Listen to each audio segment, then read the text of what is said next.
ఇప్పుడు గౌరవనీయ ముఖ్యమంత్రి గారు ప్రసంగిస్తారు. అధ్యక్ష,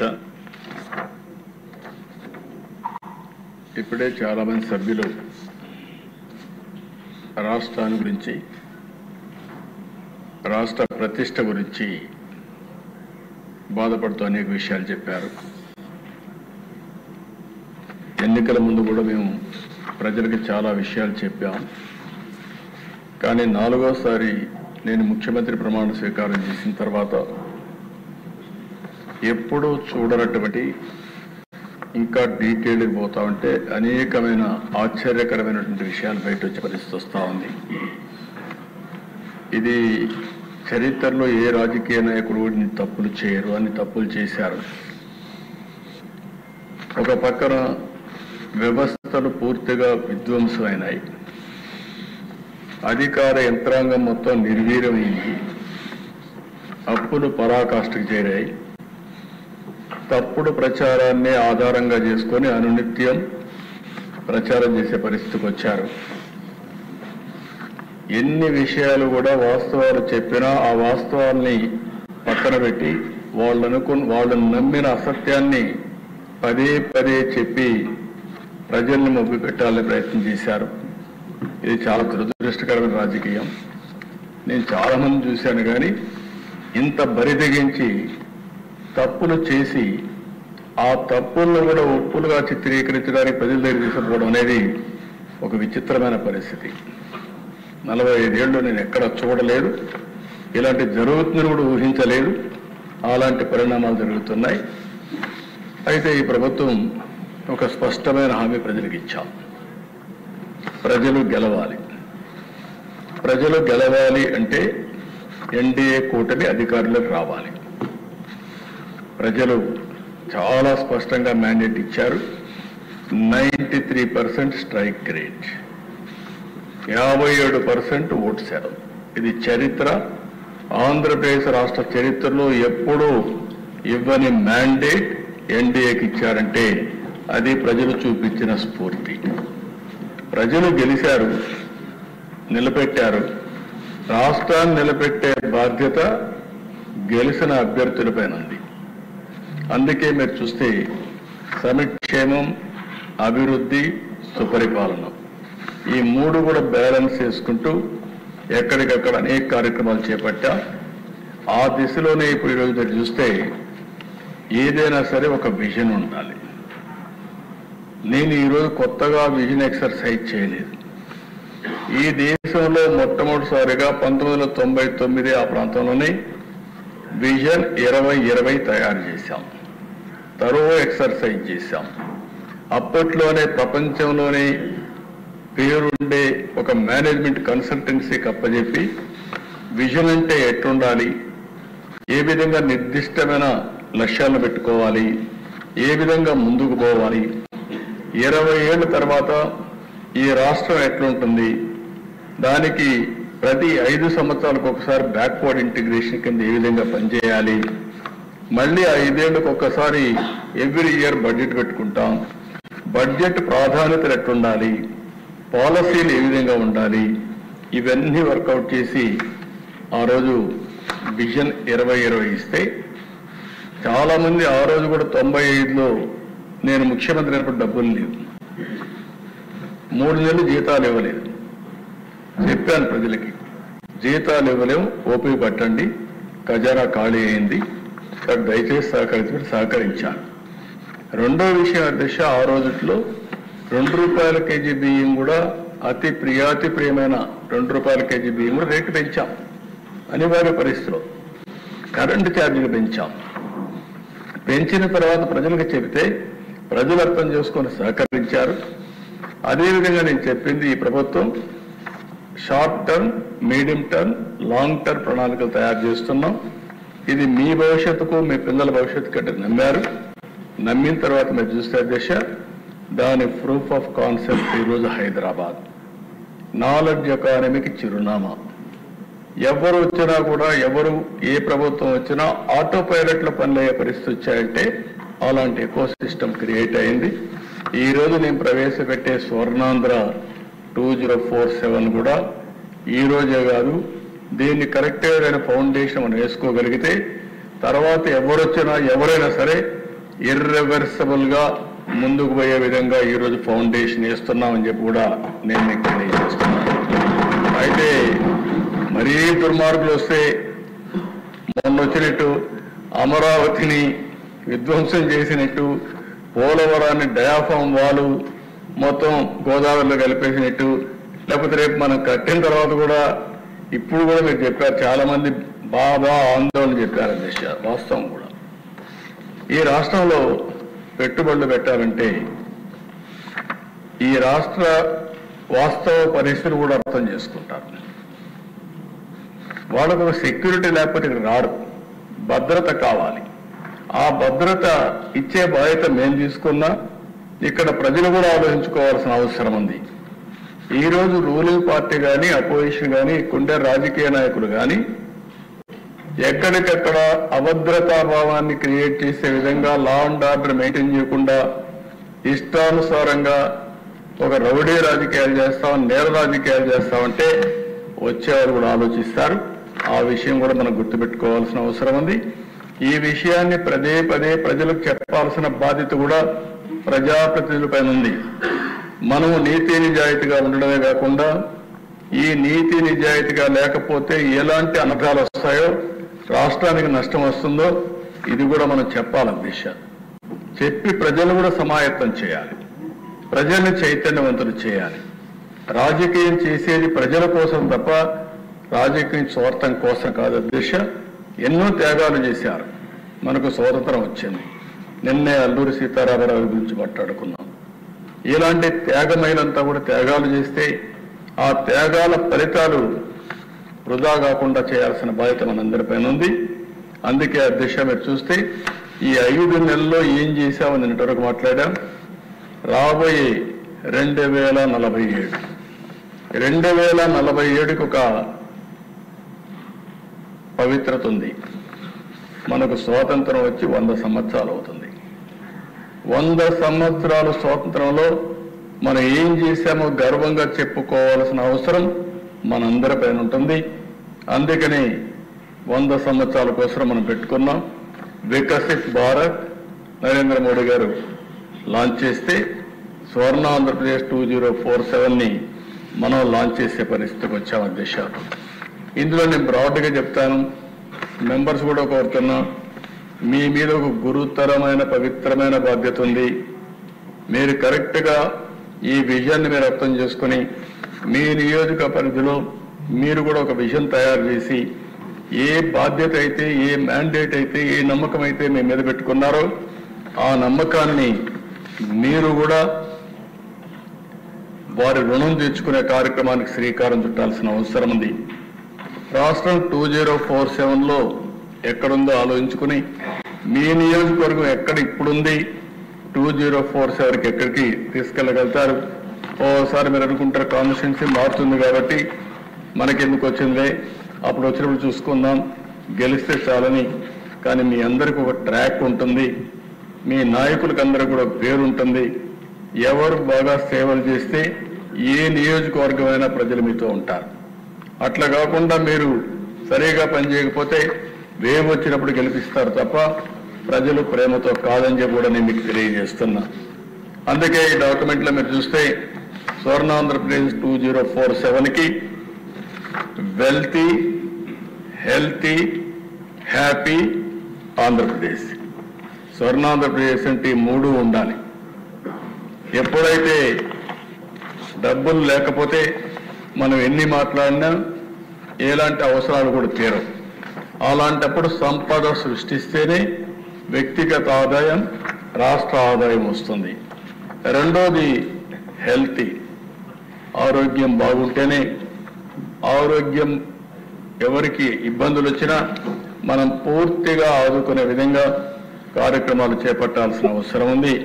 ఈ 2 ఉండడమే కాదు, లా అండ్ ఆర్డర్ ఉండాలి, ప్రశాంతమైన వాతావరణం ఉండాలి.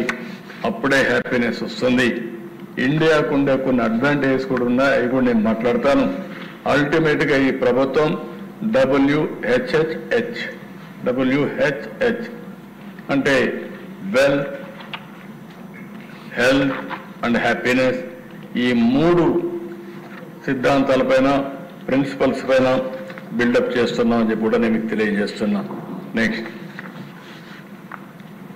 ఇక్కడ మీరు చూస్తే by 2047 Andhra Pradesh envisages a state of happy, thriving and responsible Telugus. As a community, Telugu community, ఒక responsible Telugu community, fostering a progressive and inclusive community. Progressive గా ఉండాలి, inclusive community గా ఉండాలి. A valley of innovation, a knowledge hub for global community with unparalleled speed of doing business. ఇవి principles పెట్టుకున్నాం. మీరు కూడా ఎప్పటికప్పుడు చదువుతూ ఉంటే, ప్రజలు కూడా చదువుకోగలిగితే ఏ విధంగా ముందుకు పోతాం. ఇది విజన్ డాక్యుమెంట్లో మెయిన్ థీమ్ అని చెప్పి కూడా నేను మీకు తెలియజేస్తున్నా. ఇంకో పక్కన ఆ 3 కూడా మీకు ఎడ్యుకేట్ చేసినప్పుడు happy, thriving and responsible Telugus అంటే top per capita income in India, family as a unit, global thinkers. As on today global diaspora NRI చాలా స్ట్రాంగ్గా ఉంది. ఇండియాను కూడా లీడ్ చేసే పరిస్థితిలో ఉన్నారు. ఎందుకంటే మొత్తం ఎన్ఆర్ఐ మొత్తం కూడా చూస్తే 30 to 35% తెలుగు వాళ్ళు ఉన్నారు. తెలుగు కమ్యూనిటీ ఉంది. నాలెడ్జ్ ఎకానమీలో ముందుకున్నారు. అందుకని గ్లోబల్ థింకర్స్గా ముందుకు పోయే పరిస్థితికి వచ్చారు. ఇంకో పక్క progressive and inclusive community, P4 Mantra, zero poverty, inclusive growth rate, సమాజంలో సంపద సృష్టించడం P3 వల్ల సాధ్యమైంది. పబ్లిక్ ప్రైవేట్ పార్ట్నర్షిప్, ఒక రోడ్డు కావాలి, ఒక ప్రైవేట్ ఏజెన్సీకి ఇస్తున్నాం, వాళ్ళు టోల్ పెట్టి కొద్ది డబ్బులు వసూలు చేసుకుని రోడ్లన్నీ వేసి మెయింటైన్ చేస్తున్నారు. దీనివల్ల వాళ్ళకి సంపద వస్తూ ఉంది, సమాజానికి మేలు జరుగుతూ ఉంది. కానీ నేనేమంటున్నానంటే P4, ఎవరైతే సంపద సృష్టించుకున్నారో ఆ సంపద కూడా ప్రజల వల్ల వచ్చింది. కాబట్టి మీ బాధ్యత 10 మంది పేదవాళ్ళ పైకి తీసుకొచ్చే బాధ్యత తీసుకోవాల్సిన అవసరం ఉంది. అదే ఇన్క్లూజివ్ గ్రోత్ రేట్ మనం మాట్లాడాం, ఇంతవరకు సాధ్యం కాలేదు. ఆర్థిక అసమానతలు పెరుగుతున్నాయి. దీనికి ప్రత్యేకంగా ఆలోచిస్తే తప్ప ఇది సాధ్యం కాదు. ఇంకో పక్క valley of innovation and speed of doing business, deep tech in all walks of life, global hub for skills. ఇక్కడ నేను చాలా స్పష్టంగా చెప్తున్నా, రొటీన్గా చేస్తే మనం ఎక్కడున్నాం అక్కడే ఉంటాం. ఇన్నోవేటివ్గా ఆలోచించాలి, అవుట్ ఆఫ్ బాక్స్ థింకింగ్ రావాలి, మనం అనుకున్న పని తొందరగా చేసే పరిస్థితి రావాలి. ఈరోజు అవన్నీ చూస్తే ఒకప్పుడు మనం అందరం కానీ మామూలుగానే ఆలోచించుంటే ఈ నేషనల్ హైవేస్ ఇదే మరి గుంతలుగానే ఉండేటివి. నాకు ఒక అనుభవం కూడా ఉంది. నేను ముఖ్యమంత్రిగా నెల్లూరుకు వచ్చి విజిట్ చేసి అక్కడి నుంచి తిరుపతికి పోయి హైదరాబాద్ ఫ్లైట్ క్యాచ్ చేయాలి.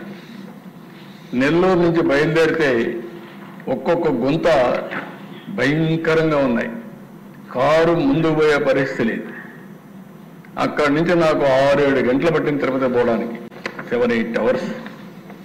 అవి చూసిన తర్వాత నాకు చాలా కోపం వచ్చి ఇంజనీర్స్ అందరిని రమ్మన్నా. ఏమైపోయింది, ఎందుకు వేయలేదని.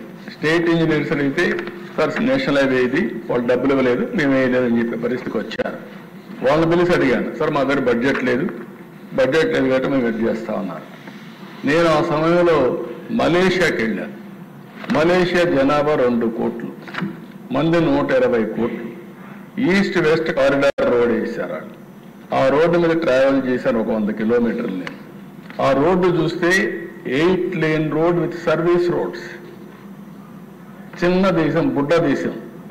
అది చూసిన తర్వాత ప్రధానమంత్రి గారిని అడిగాను, సార్ వాళ్ళు చేశారు, మనం ఏం చేయలేమని. డబ్బులు అన్నారు.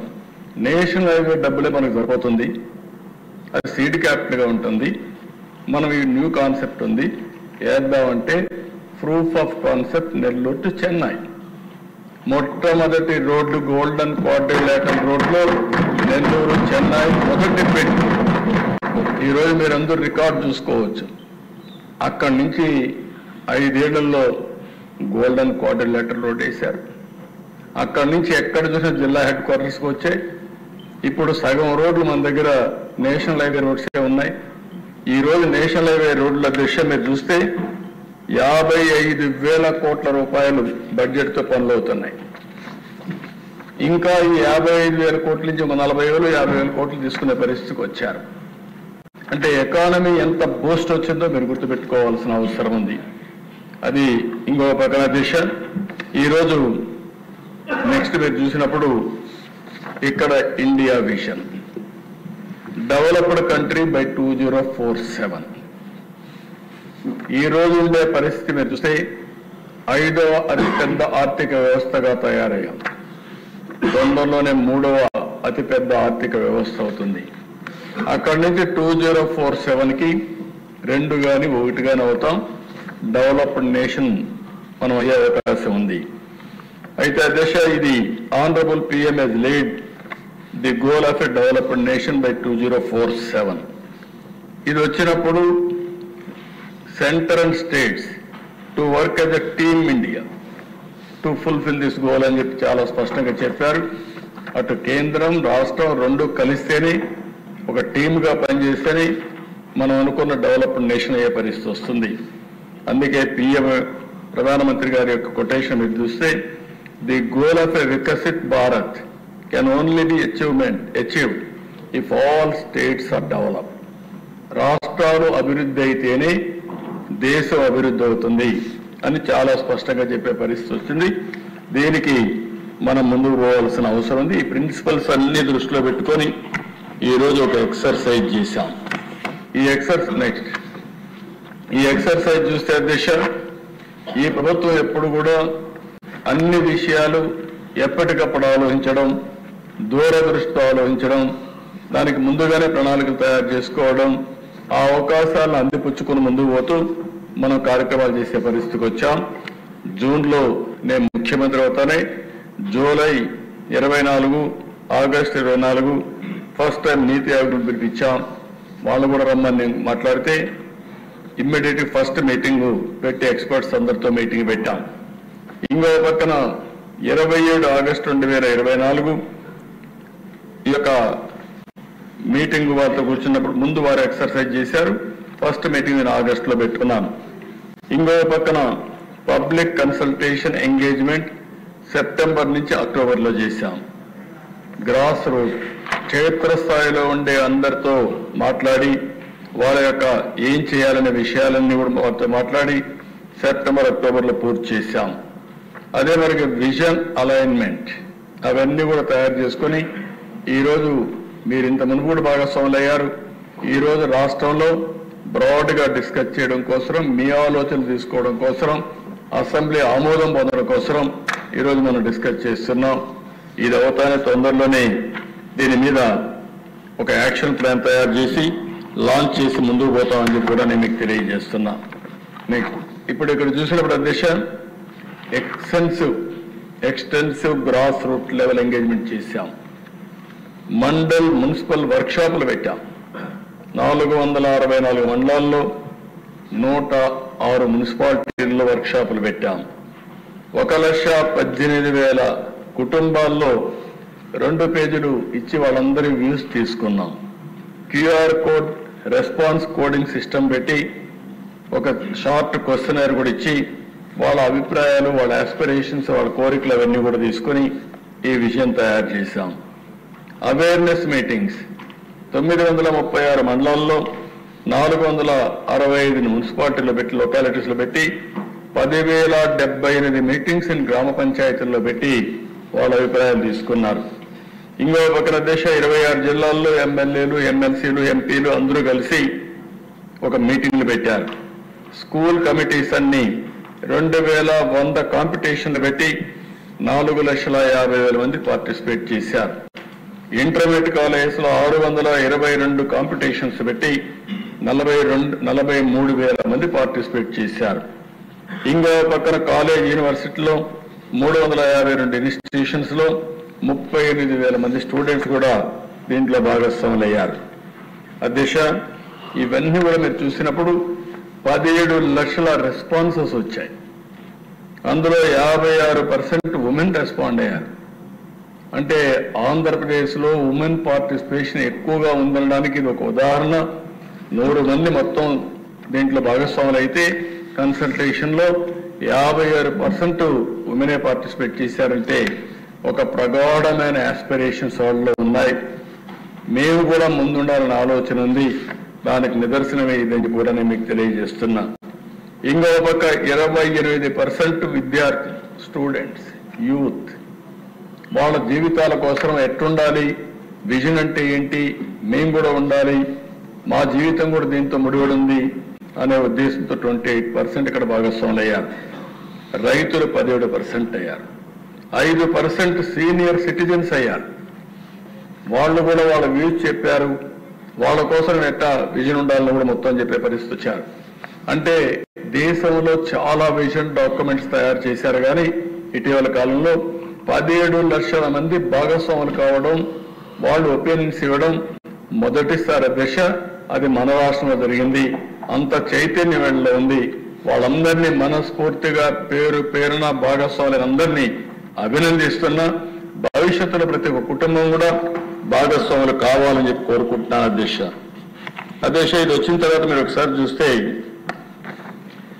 మొత్తం విజన్ అంతా కూడా 10 బ్రాడ్ ప్రిన్సిపల్స్, 10 సూత్రాలు, స్వర్ణ ఆంధ్రప్రదేశ్.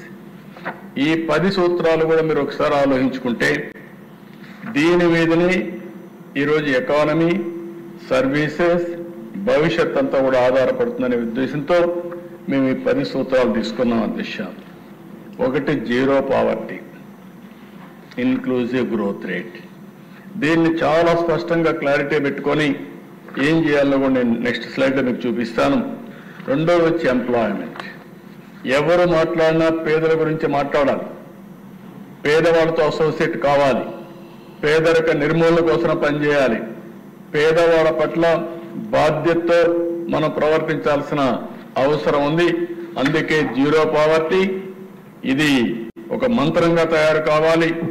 ఎక్కడ చూసినా అందుకే నేను పేదల సేవలో మొదటి తారీఖు పెట్టాం, పింఛన్లు ఇస్తున్నాం, సంక్షేమ కార్యక్రమాలు ఇస్తాం. అంతేకాకుండా పేదరిక నిర్మూలన ఒక నిర్దిష్టమైన టైం బౌండ్ ప్రోగ్రాం పెట్టుకుని ఏం చేయాలనో, ఏ విధంగా చేయాలో అవి కూడా మనం ఆలోచిస్తున్నాం. రెండోది ఉద్యోగాలు. ప్రతి ఒక్కరి బాధ్యత మీ నియోజకవర్గంలో ప్రతి ఒక్కరికి ఉపాధి కల్పించడం, ఉద్యోగాలు ఇప్పించడం. ఆ ఉద్యోగాలు కూడా క్వాలిటీ ఉద్యోగాలు రావడం. అందుకే నేను నాలెడ్జ్ ఎకానమీ చెప్పాను, అవి కూడా వర్కౌట్ చేస్తాం. మూడవ దశ demographic management, population management, skilling, human resource development. ఎక్కడికక్కడ మానవ వనరుల అభివృద్ధి, ఎడ్యుకేషన్, హెల్త్, అదే మరి స్కిల్లింగ్, అప్ స్కిల్లింగ్, ఇవన్నీ కూడా కంటిన్యూస్ ప్రాసెస్ జరగాలి. అందుకే మూడో ప్రాధాన్యత ఇచ్చాం. నాలుగవ దశ వాటర్ సెక్యూరిటీ.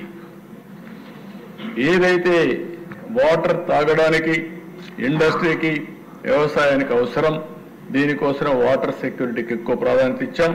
దాని డీటెయిల్స్ కూడా చెప్తాను. Farmer, agritech. ఫార్మర్ అనే వ్యక్తి ఈరోజు మనకు అందరికీ తిండి పెట్టే పరిస్థితిలో ఉంటే అన్నదాత ఇబ్బందుల్లో ఉన్నాడు. అందుకే చాలా స్పష్టంగా ఆలోచించాం. వ్యవసాయ ఖర్చులు తగ్గాలి, వ్యవసాయం మీద ఆదాయం పెరగాలి, రైతు కూడా అందరి మరుగున గౌరవంగా జీవించే విధంగా వ్యవసాయాన్ని తయారు చేయాలని టెక్నాలజీ అనుసంధానం చేస్తున్నాం. అగ్రికల్చర్కు టెక్నాలజీ అనుసంధానం చేసి ఇంత మునుపు ఏదైతే శారీరకంగా కష్టపడ్డారో ఆ విధంగా కాకుండా వాళ్ళని టెక్నాలజీ సపోర్టుతో పూర్తిగా ఆదుకోవడానికి కార్యక్రమం ప్రారంభిస్తున్నామని చెప్పి కూడా నేను మీకు తెలియజేస్తున్నా. ఇంకో పక్కన దశ గ్లోబల్ బెస్ట్ లాజిస్టిక్స్. ఈరోజు మనం గుర్తుపెట్టుకోవాల్సిన అవసరం ఉంది. ప్రపంచం ఆవరేజ్లో 14, మన రాష్ట్రంలో, మన దేశంలో లాజిస్టిక్స్ కాస్ట్ 14% ఉంది. మనం ఏ వస్తువు వాడినా దాంట్లో 14% ఈ లాజిస్టిక్స్ కాస్ట్ పే చేసే పరిస్థితికి వస్తున్నాం. అదే ప్రపంచంలో 8% ఉంది. అంటే 6% డిఫరెన్స్ ఉన్నప్పుడు ఏ విధంగా ఉపయోగపడుతుందో మీరు గుర్తుపెట్టుకోవాల్సిన అవసరం ఉంది. ఇందులో మొత్తం వస్తుంది. రోడ్లు కానీ, రైలు కానీ, ఎయిర్పోర్ట్లు కానీ, పోర్ట్లు కానీ అన్నీ వస్తాయి. That will explain to you. ఆ తర్వాత దిశ cost optimisation, energy and fuel. ఈ విషయం కూడా మనం గుర్తుపెట్టుకోవాల్సిన అవసరం ఉంది. భవిష్యత్తులో ఫ్యూయల్ అనేది పెట్రోల్, డీజిల్ మనం వాడేవాళ్ళం. ఇప్పుడు ఎలక్ట్రికల్ వెహికల్స్ వచ్చేస్తున్నాయి. దీనికి కూడా కరెంట్ ఏ విధంగా వస్తుందో మనం చూస్తున్నాం. ఒకప్పుడు కరెంట్ ఎక్కడి నుంచో రావాలి, ఇప్పుడు మనమే కరెంట్ ఉత్పత్తి చేసుకునే పరిస్థితికి వచ్చాం. అవన్నీ కూడా మనం ఆలోచించుకొని ఏ విధంగా కాస్ట్ ఆప్టిమైజేషన్, రవాణాకు కానీ, వ్యవసాయానికి కానీ, ఇంటికి కానీ, వ్యాపారాలకు కానీ, ఇండస్ట్రీకి కానీ ఏ విధంగా ఉండాలో ఆలోచిస్తున్నాం. అందుకనే దానికి ప్రాధాన్యత ఇచ్చాం. ఆ తర్వాత దిశ ప్రోడక్ట్ పర్ఫెక్షన్. మనం ఇండస్ట్రీస్ పెడుతున్నాం, వ్యవసాయం చేస్తున్నాం, సర్వీస్ సెక్టర్ వస్తూ ఉంది, నాలెడ్జ్ ఎకానమీ ఉంది. కానీ మన ప్రోడక్ట్స్ అన్నీ కూడా సబ్స్టాండర్డ్గా ఉన్నాయి. దానివల్ల మనం అనుకున్నటువంటి బ్రాండ్ని ప్రమోట్ చేయలేకపోతున్నాం. దీనివల్ల వాల్యుయేషన్ రావడం లేదు. అందుకని ఏది మాట్లాడినా ఆంధ్రప్రదేశ్లో తయారయ్యే ప్రతి ఒక్క వస్తువుని, బ్రాండ్ని ప్రమోట్ చేసి, వాల్యూ అడిషన్ చేసి ఒక ప్రోడక్ట్ పర్ఫెక్షన్ దిశగా పోవాలని చెప్పి ఆలోచిస్తున్నాం. ఇంకో పక్కన దేశం స్వచ్ఛ ఆంధ్రప్రదేశ్. ఈరోజు స్వచ్ఛ ఆంధ్రప్రదేశ్ మనం గుర్తుపెట్టుకోవాల్సిన అవసరం ఉంది. ఈ రోజుట్లో టెక్నాలజీ ఏజ్లో దోమలు, మస్కిటోస్ వల్ల ఎక్కడికక్కడ మలేరియా కానీ, లేకపోతే మీరు చూస్తే డెంగ్యూ కానీ అనేక విధాలుగా ఇబ్బంది పడుతున్నాం. మనం ఉండే ప్రాంతాలు ఏ విధంగా అశుభ్రంగా ఉన్నాయో దానివల్ల ఆరోగ్య పరిస్థితులు వచ్చే పరిస్థితి వచ్చింది. ఈరోజు మానసిక ఉల్లాసం కావాలన్నా, హ్యాపీగా ఉండాలన్నా, ఆరోగ్యంగా ఉండాలన్నా స్వచ్ఛ ఆంధ్రప్రదేశ్ చాలా ముఖ్యం. దానికోసం స్వచ్ఛ ఆంధ్రప్రదేశ్ కింద తీసుకున్నాం. ఇది కాకుండా దేశ డీప్ టెక్ మనం గుర్తుపెట్టుకోవాల్సిన అవసరం ఉంది. చాలా మంది సెల్ ఫోన్లు వాడుతున్నారు. సెల్ ఫోన్ ఓన్లీ ఎస్ఎంఎస్లు పంపించడానికి, లేకుంటే మనం మాట్లాడుకోవడానికి వాడుతున్నాం. ఇంకొంతమంది ఫోటోలు, సెల్ఫీలు తీసుకుంటున్నారు. ఇంకొంతమంది ఉంటే ఇంకొక స్టెప్ ముందుకు పోయి ఏదో గ్రూప్ మీటింగ్ పెట్టుకొని ఆ కమ్యూనిటీ వాళ్ళు కానీ, ఫ్యామిలీ కానీ మనం మాట్లాడుకునే పరిస్థితికి వస్తున్నాం. నేను ఆలోచించేది ఈరోజు దిశ ఏదైతే in all walks of life టెక్నాలజీని ఏ విధంగా ఉపయోగించుకోవాలో మనం ఆలోచించాల్సిన అవసరం ఉంది. It is a game changer. భవిష్యత్తులో హార్డ్ వర్క్ చేయడం కాదు, స్మార్ట్ వర్క్ చేయాలి. మీరు ఎక్కడ కూర్చున్నా రియల్ టైంలో పనిచేసుకునే అవకాశం వస్తుంది. దాన్ని కూడా నేను ఎక్స్ప్లెయిన్ చేస్తాను. దిశ అది కాన్సెప్ట్ కింద తీసుకున్నాం. ఇక్కడికి వచ్చేప్పుడు దిశ జీరో పావర్టీ 10 కూడా నేను స్థూలంగా 2 నిమిషాలు మీకు ఎక్స్ప్లెయిన్ చేస్తాను. మీ మనసులో దీన్ని ఎంత స్ట్రాంగ్గా సీడ్ చేయాలనో సీడ్ చేయడానికి ప్రయత్నం చేస్తున్నా. కానీ మీరు వినాలి అనే ఆలోచన లేకపోతే నేను చేయగలిగింది కూడా తక్కువగా ఉంటుంది. మీలో పట్టుదల వస్తే ఇంకా మీరు ఆలోచించి కాదు ఇంకా మెరుగ్గా ఈ మారి చేయగలుగుతాం, మీరు మీ థింకింగ్ కంటే ఇంకా బెటర్గా ఆలోచించాం, మేము కూడా సూచనలు ఇస్తామని మీరు ఇవ్వండి. మీ సూచనలు సిద్ధంగా ఉన్నా. నేను ఎప్పుడూ చెప్తున్నా, అనునిత్యం నేను ఒక స్టూడెంట్ని. ఏ కొత్త విషయాలు మీరు చెప్పినా, ఎవరు చెప్పినా నేర్చుకుని దాన్ని అమలు చేయడం నా బాధ్యత. చేస్తానే ఉంటాను. ఇక్కడ మీరు చూస్తే నేను ముందే చెప్పాను, P3 model as on today సంపద సృష్టిస్తూ ఉంది. ఇప్పుడు P4 model public private people public private partnership. ఒక పి ప్రజల్ని యాడ్ చేశాం. ప్రభుత్వం, ప్రజలు, అదే మరి ప్రైవేట్ అంటే ఏజెన్సీలు కానీ, వ్యక్తులు కానీ పార్ట్నర్షిప్ పెట్టుకొని ఏ విధంగా పేదరిక నిర్మూలన చేయాలో ఆలోచించాల్సిన అవసరం ఉంది. ఇక్కడ మీరు చూస్తే ఏదైతే engagement Telugu diaspora or industries or successful people, high network individuals, ఎవరికైతే హై నెట్వర్త్ ఉంటుందో, డబ్బులు ఎక్కువ సంపాదిస్తున్నారో, తెలివిగా ఉన్నారో అలాంటి వాళ్ళు టాప్ 10%ని బాటమ్ 10 to 20% అడాప్ట్ చేసుకోమంటున్నాం, మెంటరింగ్ చేయమంటున్నాం. ఈరోజు మనం ఇక్కడికి వచ్చాం. ఎవరి దయ వల్ల వచ్చాం? ప్రజల దయ వల్ల వచ్చాం. ఈరోజు ఇండస్ట్రీస్ ఉన్నాయి. ఎవరి దయ వల్ల పెద్దవాళ్ళు అయ్యారు? ప్రజల దయ వల్ల పెద్దవాళ్ళు అయ్యారు. కాబట్టి తిరిగి సమాజానికి మనం పే చేయాల్సిన అవసరం, తిరిగి సమాజం కోసం మనం ఆలోచించాల్సిన బాధ్యత మనందరిపైన ఉంది. అందుకని ఆ 20% 1:1 కానీ 1:5 కానీ ఇట్లా కానీ తీసుకొని ఎక్కడికక్కడ short term, medium term, long term mentoring, assistance, hand holding ఇవన్నీ చేయగలిగితే ఆ దిశ అది ఇంకొక రెవల్యూషన్ మాదిరి తయారవుతుంది. ఒకప్పుడు జన్మభూమి పెట్టాం, ప్రపంచంలో ఉన్న వాళ్ళందరికీ పిలిపించాం. ఎక్కడెక్కడి నుంచో వచ్చి వాళ్ళ ఊర్లో స్కూల్ బిల్డింగ్స్ కట్టారు, హాస్పిటల్స్ కట్టారు, రోడ్లు వేశారు, ఆ స్ఫూర్తితో ముందుకు పోయారు. అప్పటికంటే ఇప్పటికి చాలా వరకు వెల్త్ పెరిగింది.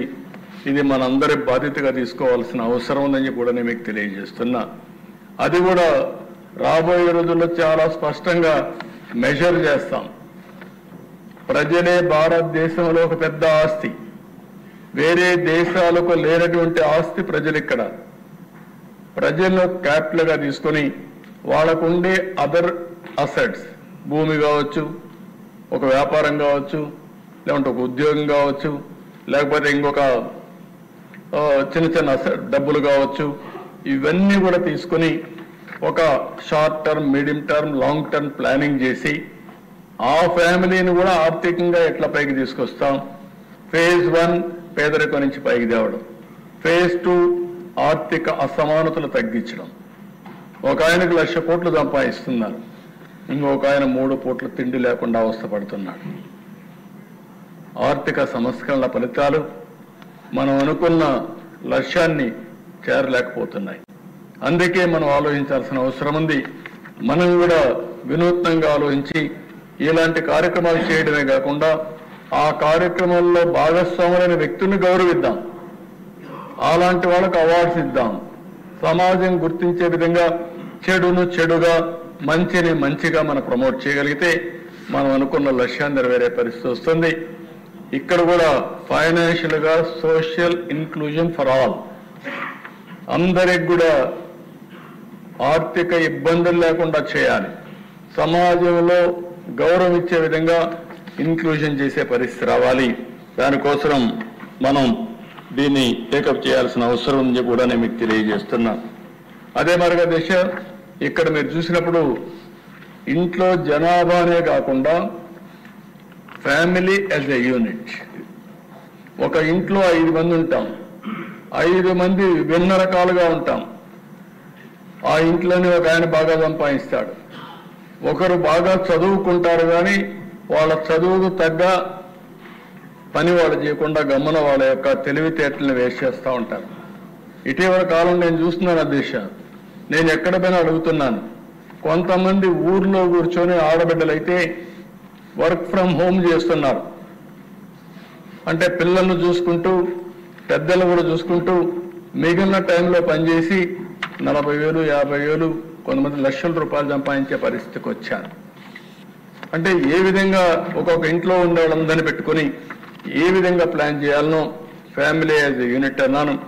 ఇంకో పక్కన దిశ ఎవ్రీ ఫ్యామిలీ, ఇంటి జాగా, ఇల్లు, ట్యాప్, అదే మరి వాటర్ కనెక్షన్, కరెంటు, లేకపోతే క్లీన్ ఎనర్జీ, లేకపోతే ఇంటికి కావాల్సిన గ్యాస్, పైనే కరెంటు ఉత్పత్తి చేసుకునే అవకాశాలు ఉన్నాయి. ఏదైతే సూర్యగారి కింద నిన్న కూడా చెప్పాను, పేదవాళ్ళందరికీ సబ్సిడీతో మనం పెట్టిస్తాం. డబ్బులుండే వాళ్ళకు కూడా కొంతవరకు సబ్సిడీ ఇస్తాం. వాళ్ళు పెట్టుకోగలిగే డబ్బులుండే వాళ్ళంటే రైతులు కానీ ఇలాంటి వాళ్ళు, అలాంటి వాళ్ళకి పెట్టించగలిగితే చాలా వరకు కరెంటు ఛార్జీలు కట్టే బాధ్యత తగ్గిపోతుంది. నెలవారీగా ఒక 500-1000 రూపాయల అదనపు ఆదాయం వచ్చే పరిస్థితి వస్తుంది. దీనికి కూడా శ్రీకారం చుట్టాల్సిన అవసరం ఉంది. ప్రతి ఒక్క ఇంటికి డిజిటల్ కనెక్టివిటీ కూడా, భవిష్యత్తులో కరెంట్ ఎంత ముఖ్యమో డిజిటల్ కనెక్టివిటీ కూడా అంతే ముఖ్యం. అందుకని ఇంటికి ఏం కావాలో అవన్నీ ప్రొవైడ్ చేయడానికి ఈ జీరో పవర్టీలో ఫ్యామిలీ యాజ్ యూనిట్ తీసుకుంటున్నాం. ఒకటి, ప్రతి ఒక్కరిని బాగు చేయాలనే ఆలోచన, వాళ్ళని గుర్తిస్తూనే ఫ్యామిలీ యాజ్ ఎ యూనిట్ పెట్టుకొని మనం ప్లానింగ్ చేసి ఆ కుటుంబాన్ని ఏ విధంగా పైకి తేగలుగుతాం చేయాలని చెప్పి ముందుకు పోతున్నాం.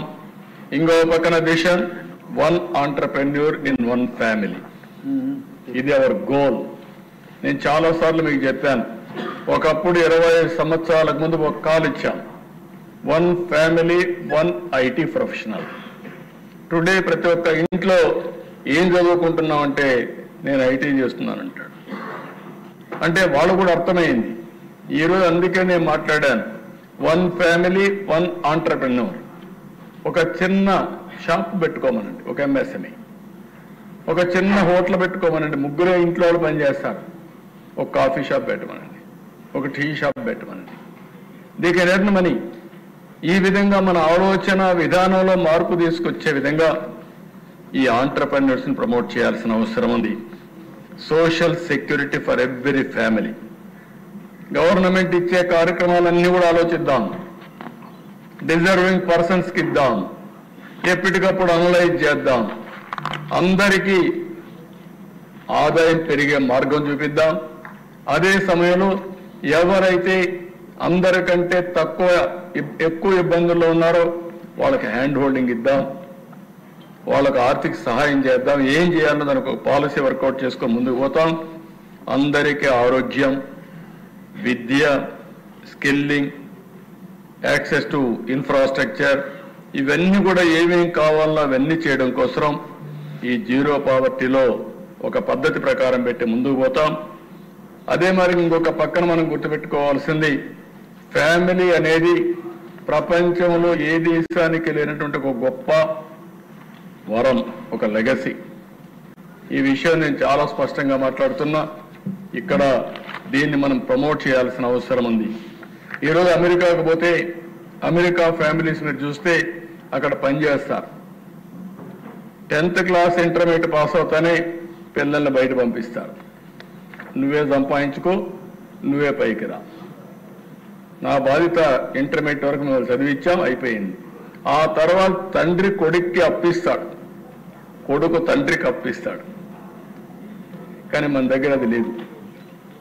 మన దగ్గర ఉండే సంస్కృతి మీరు చూస్తే అధ్యక్ష, తండ్రి అనే వ్యక్తి జీవితాంతం మెంటర్ చేస్తాడు, తల్లి అనే వ్యక్తి జీవితాంతం మెంటర్ చేస్తుంది. ఇది ఈ బ్యూటిఫుల్ కల్చర్ మన సంస్కృతిలో భాగంగా వచ్చింది.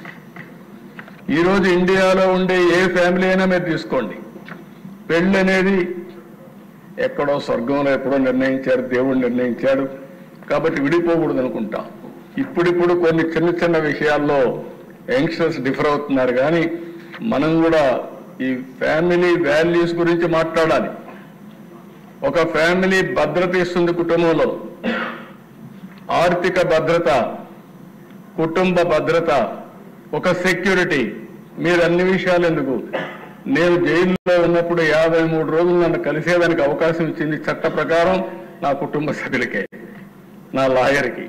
నన్ను నేను ఆర్గ్యూ చేసుకోవడానికి లాయర్కి ఇచ్చారు, చూడడానికి వారానికి ఒక 2 సార్లు కుటుంబానికి ఇచ్చారు.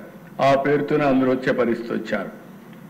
నాకు ఒక అండగా వాళ్ళు నిలబడ్డారు. నాకే కాదు, కష్టకాలంలో ఉంటే అండగా నిలబడేది కుటుంబ సభ్యులు. ఆ కుటుంబాన్ని కాపాడుకోవడం మనందరి బాధ్యత అని చెప్పి మరొకసారి మీ అందరికీ తెలియజేస్తున్నాను. ఒక కుటుంబంలో ఒక వ్యక్తి అనారోగ్యం పాలైతే ఆ కుటుంబం ఎంత అవస్థపడతారో మనం చూసాం అధ్యక్ష. మామూలు కాదు. ఒక ఇంట్లో ఒక వ్యక్తి నరలేకపోతే, అనారోగ్యం పాలైతే వాళ్ళు కూలి పని చేసి ఆ వ్యక్తికి సేవలు చేసి ఆ కుటుంబాన్ని నడిపే పరిస్థితికి వస్తున్నారు. అది భారతదేశానికి ఉండే ఇది. దీన్ని మనం ఎక్కడికక్కడ కాపాడుకుంటూ ముందుకు పోవాల్సిన అవసరం ఉందని చెప్పి కూడా నేను మీకు తెలియజేస్తున్నా. అదే మరిగా దిశ నెక్స్ట్ మీరు చూస్తే ఎంప్లాయ్మెంట్. ఫస్ట్ ఎవ్రీ డే నేను ఆలోచించేది, ఈరోజు ఎంతమంది పేదవాళ్లకు మనం సహాయం చేశాం. నిన్న పెన్షన్లో మీరు చూశారు. ఎన్నికల ముందు నేను ఒక మాట చెప్పాను, ఒక నెల ఎక్కడన్నా పోతామని నేను చూశాను అధ్యక్ష. మొన్న విజయవాడ వరదలు వచ్చాయి. వరదల్లో నేను ప్రొక్లైన్లో తిరుగుతున్నా. పోతూ పోతూ దిక్కడ నిలబెట్టి ఒక ఆవిడ హోమ్ మేడ్ బోట్ చిన్న ఇది చేసుకుని ఫ్లోటింగ్లో వాళ్ళ మనిషి తోసుకుంటూ వస్తున్నారు. ఏంటమ్మా అని అడిగాడు. అమ్మాయి ఫిజికల్ హ్యాండిక్యాప్. సార్ నేను పెన్షన్ తీసుకోవాలా, ఫస్ట్ వచ్చింది, ఈరోజు తీసుకోకపోతే రాదు కాబట్టి మాది ఈ ఊరు కాదు బంధువుల ఇంటికి వచ్చాను, వరదల్లో చిక్కుకుపోయాను, నేను వెళ్ళి పెన్షన్ తీసుకోవాలి వెళ్తున్నాను. అంటే ఒక వరదలో కూడా పెన్షన్ తీసుకోవాలనే ధ్యాసతో జీవితాన్ని కూడా రిస్క్ చేసే పరిస్థితికి వచ్చింది. అది చూసినప్పుడు అనిపించింది ఒరిజినల్ సిస్టమ్ ఒక నెలలో తీసుకోకపోతే 3 నెలల్లో ఎప్పుడైనా సరే తీసుకునే అవకాశం ఇవ్వాలనే ఉద్దేశంతో ఈ నెల నుంచి ఆ సిస్టమ్ తీసుకొచ్చాం. ఎక్కడన్నా బయట ఉండే తీసుకోలేకపోతే 3 నెలల వరకు పెన్షన్ తీసుకునే అవకాశం కూడా క్రియేట్ చేశామని చెప్పి కూడా మీకు తెలియజేస్తున్నా. ఇక్కడికి వచ్చినప్పుడు అధ్యక్ష ఎంప్లాయ్మెంట్ రెండోది, అందరికీ పని ఉండాలి. అందరికీ పని ఉంటే హ్యాపీగా ఉంటాం. పని లేకపోతే అక్కడి నుంచి అన్ని సమస్యలు వస్తాయి. అందుకే నేను ఏమంటానంటే శక్తికి తగినట్టు ఎంప్లాయ్మెంట్ క్రియేట్ చేయడం మన అందరి బాధ్యత. నవేడేస్ మీరు చూస్తున్నారు అధ్యక్ష, ఎక్కడ చూసినా మన రాష్ట్రంలో అవకాశాలు ఉన్నాయి, మన దేశంలో అవకాశాలు ఉన్నాయి, ప్రపంచంలో అవకాశాలు ఉన్నాయి. నేను అందుకే ఒక మాట think globally, act globally, location is not the constraint. మీరు మామూలు కూర్చోండి, మీకు తెలివితేటలుంటే, లీడర్షిప్ క్వాలిటీస్ ఉంటే మీరు ఒక కంపెనీ పెట్టి కొన్ని వేల మందికి ఉద్యోగాలు ఇచ్చే పరిస్థితి వచ్చింది, ఆఫ్లైన్ ఆన్లైన్. ఇంకో పక్కన దేశ world class industrial parks create చేస్తున్నాం, టౌన్షిప్లు క్రియేట్ చేస్తున్నాం, ఉద్యోగాలు అక్కడే, వాక్ టు వర్క్. అలాంటి న్యూ కాన్సెప్ట్స్ అని తీసుకొచ్చి ఏ విధంగా ముందుకు పోవాలో ముందుకు పోతూ స్థానిక ఎంప్లాయ్మెంట్ కూడా ఇప్పిస్తున్నాయి, ఎకానమీ కూడా దోహదం చేస్తాం. కంటిన్యూస్గా మీరు గుర్తుపెట్టుకోవాలి, skilling and reskilling, up skilling. నేను ఎప్పుడు చెప్తాను, నేను చదువుకున్నప్పుడు నేర్చుకున్న చదువు నా ప్రొఫెషన్ రాజకీయానికి ఉపయోగపడాల, కానీ అది ఫండమెంటల్ నాలెడ్జ్ ఇచ్చింది. అక్కడి నుంచి రోజు నేర్చుకుంటున్నాం. అనవసర విషయాలు మర్చిపోకపోయినా మైండ్లో వెనకాల పెడుతున్నాం. ఫ్రంట్లో మాత్రం ఏది పనికి వస్తుందో దాన్ని ఆలోచించుకుంటూ ముందుకు పోతున్నాం. అది ఎవ్రీబడి చేయాల్సిన అవసరం ఉంది. ఫ్యూచర్కి కూడా skill is very very important. ఒక ఇండస్ట్రీలో ఒక ఆయన బాగా సక్సెస్ అవుతాడు, పాలిటిక్స్లో సక్సెస్ కాడు. పాలిటిక్స్ వేరే స్కిల్, ఇండస్ట్రీకి వేరే స్కిల్. ఐటీ స్కిల్స్ ఉన్నాయి అధ్యక్ష. ఈరోజు మనం ఒకటి నేర్చుకుంటున్నాం, కొన్ని రోజులు అది అవుట్డేటెడ్ అయిపోతా ఉంది.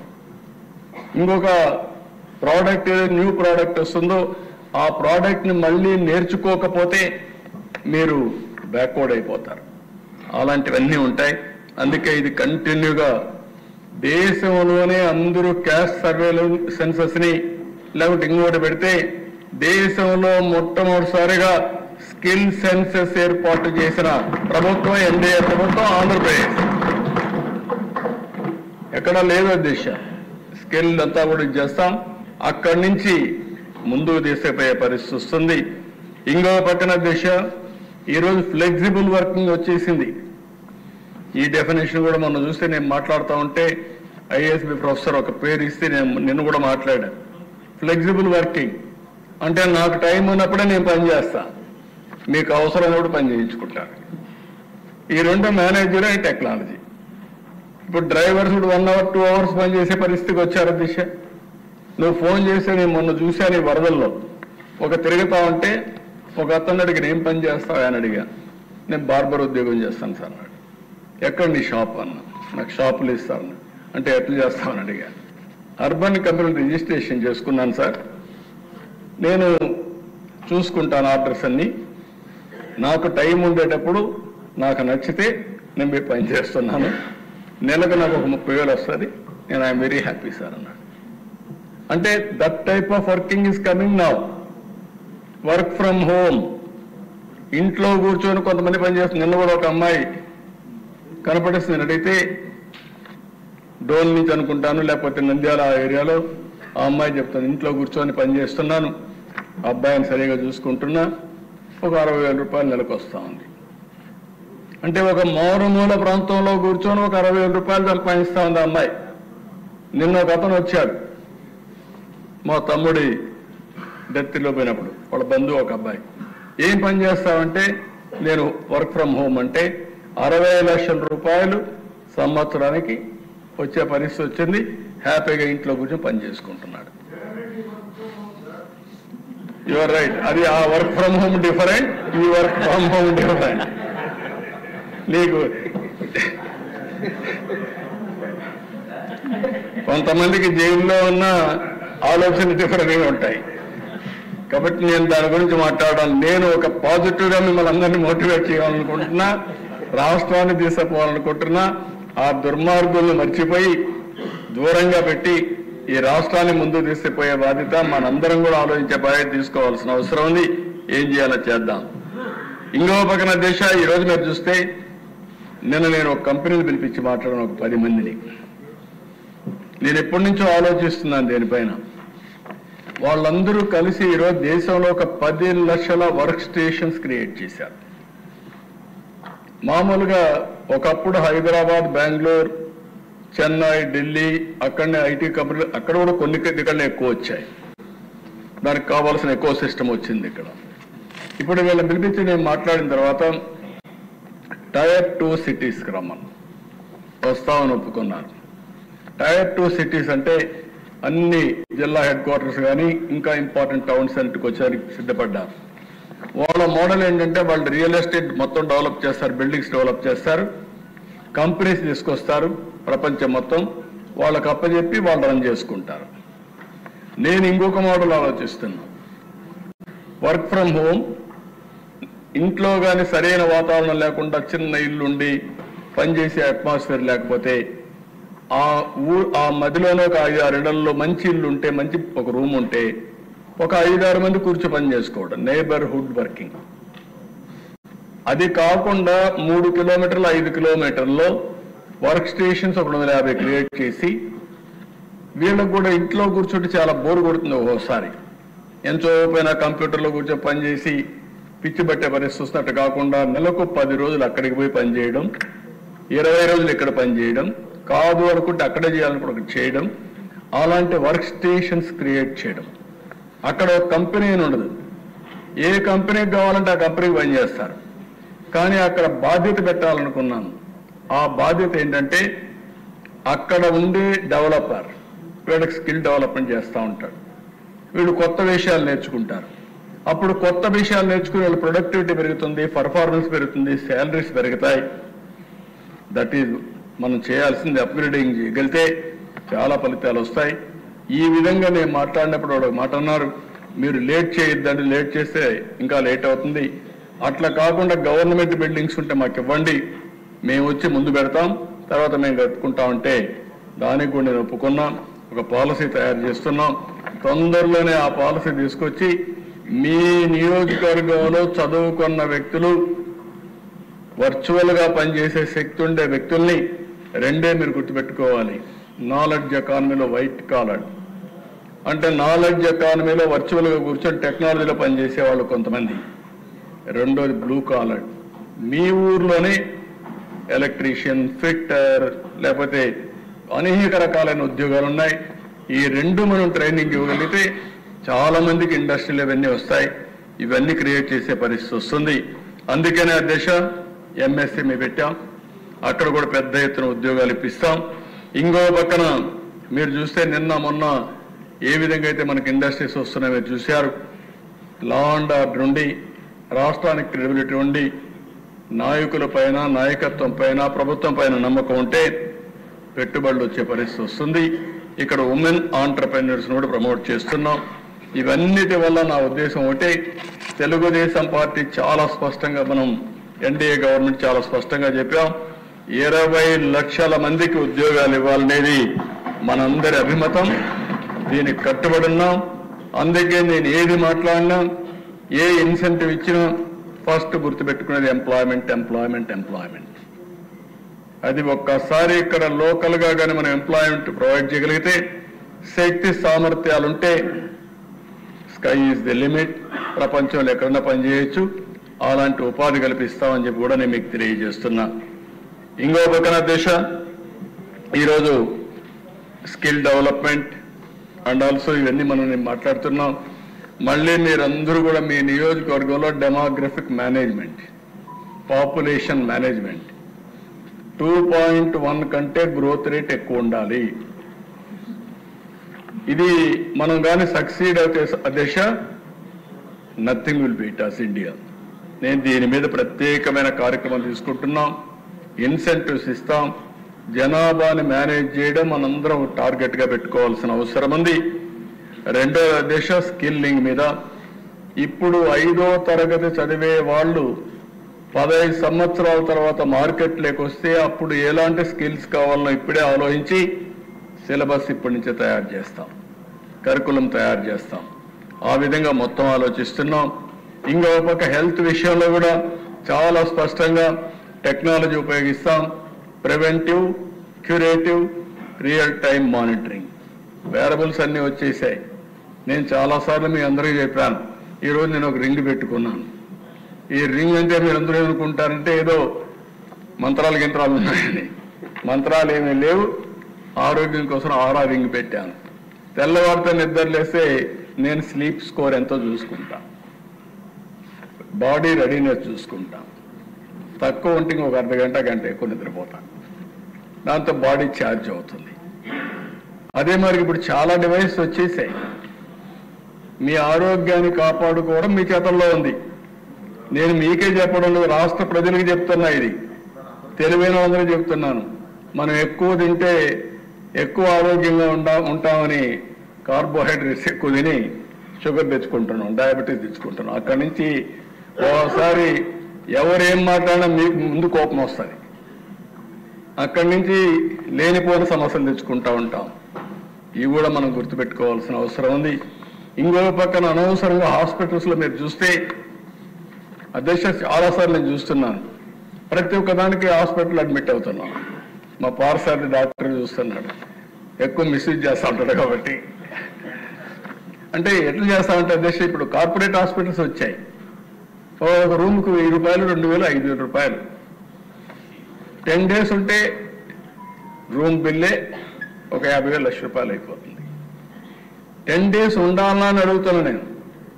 అదే ఒక డివైస్ ఒక ఉమెన్ కానీ, ప్రెగ్నెంట్ ఉమెన్ కానీ మనం ఒక వేరబుల్ కానీ ఆవిడకి పెట్టగలిగితే బాడీ ఎప్పటికప్పుడు కంట్రోల్ రూమ్ నుంచి మానిటర్ చేస్తూ ఎప్పుడు అవసరమో అప్పుడే ఎమర్జెన్సీ కింద అంబులెన్స్ పంపించి తీసుకొచ్చే పరిస్థితి వస్తుంది. 10 రోజుల బదులు 5 రోజులు హాస్పిటల్లో ఉంటే సగం ఖర్చు తగ్గిపోయింది.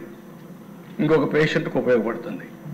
ఈ విధంగా మొత్తం వినూత్నమైన ఆలోచనలు ఇప్పుడు మీరు చూస్తే ఏదైతే ఆర్టిఫిషియల్ ఇంటెలిజెన్స్ వల్ల ప్రిడిక్టివ్ అనలిటిక్స్ తీసుకొని నివారణ కూడా సాధ్యమయ్యే పరిస్థితి వస్తుంది.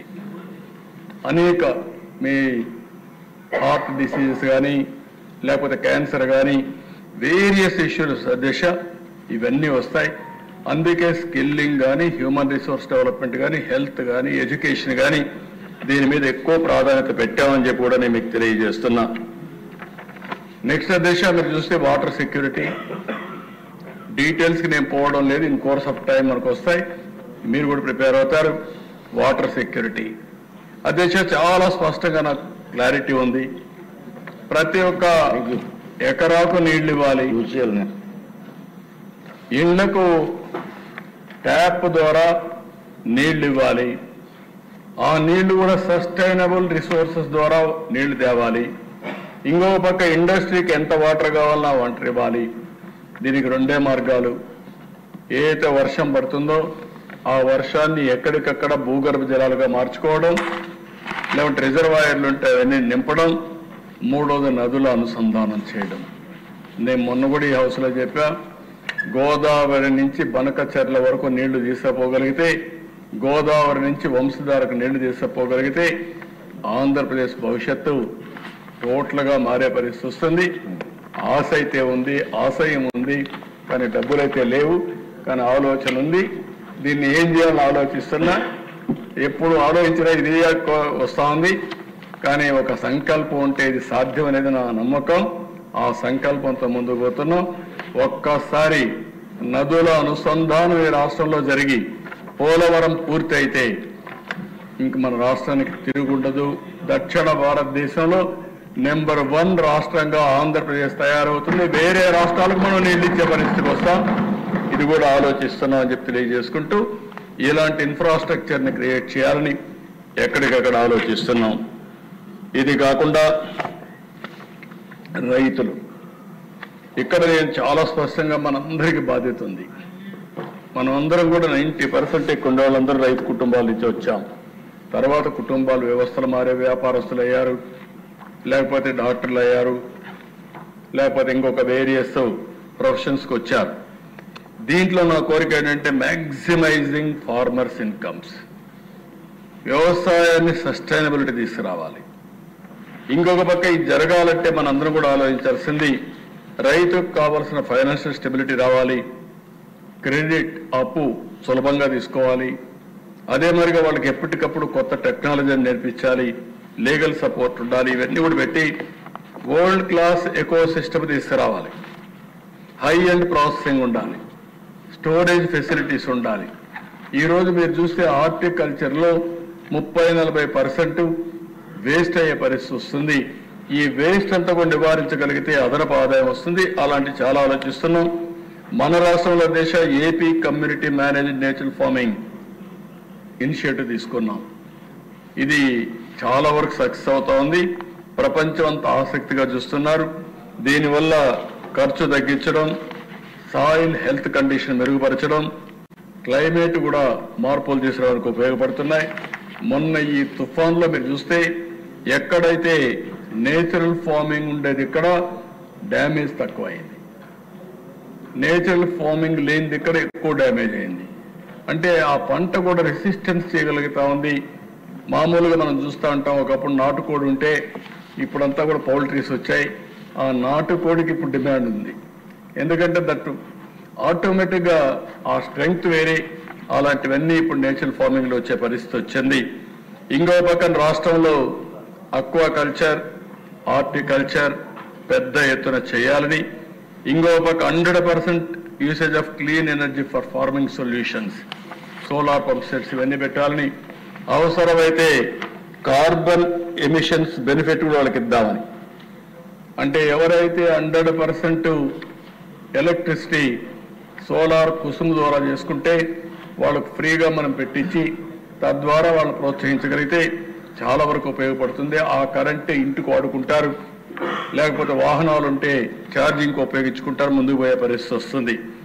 ఇవన్నీ కూడా ఇది కాకుండా మొత్తం డీప్ టెక్ అండ్ మెకనైజేషన్, ఈ రెంట్కి కూడా ప్రాధాన్యత ఇస్తాం రైతాంగానికి.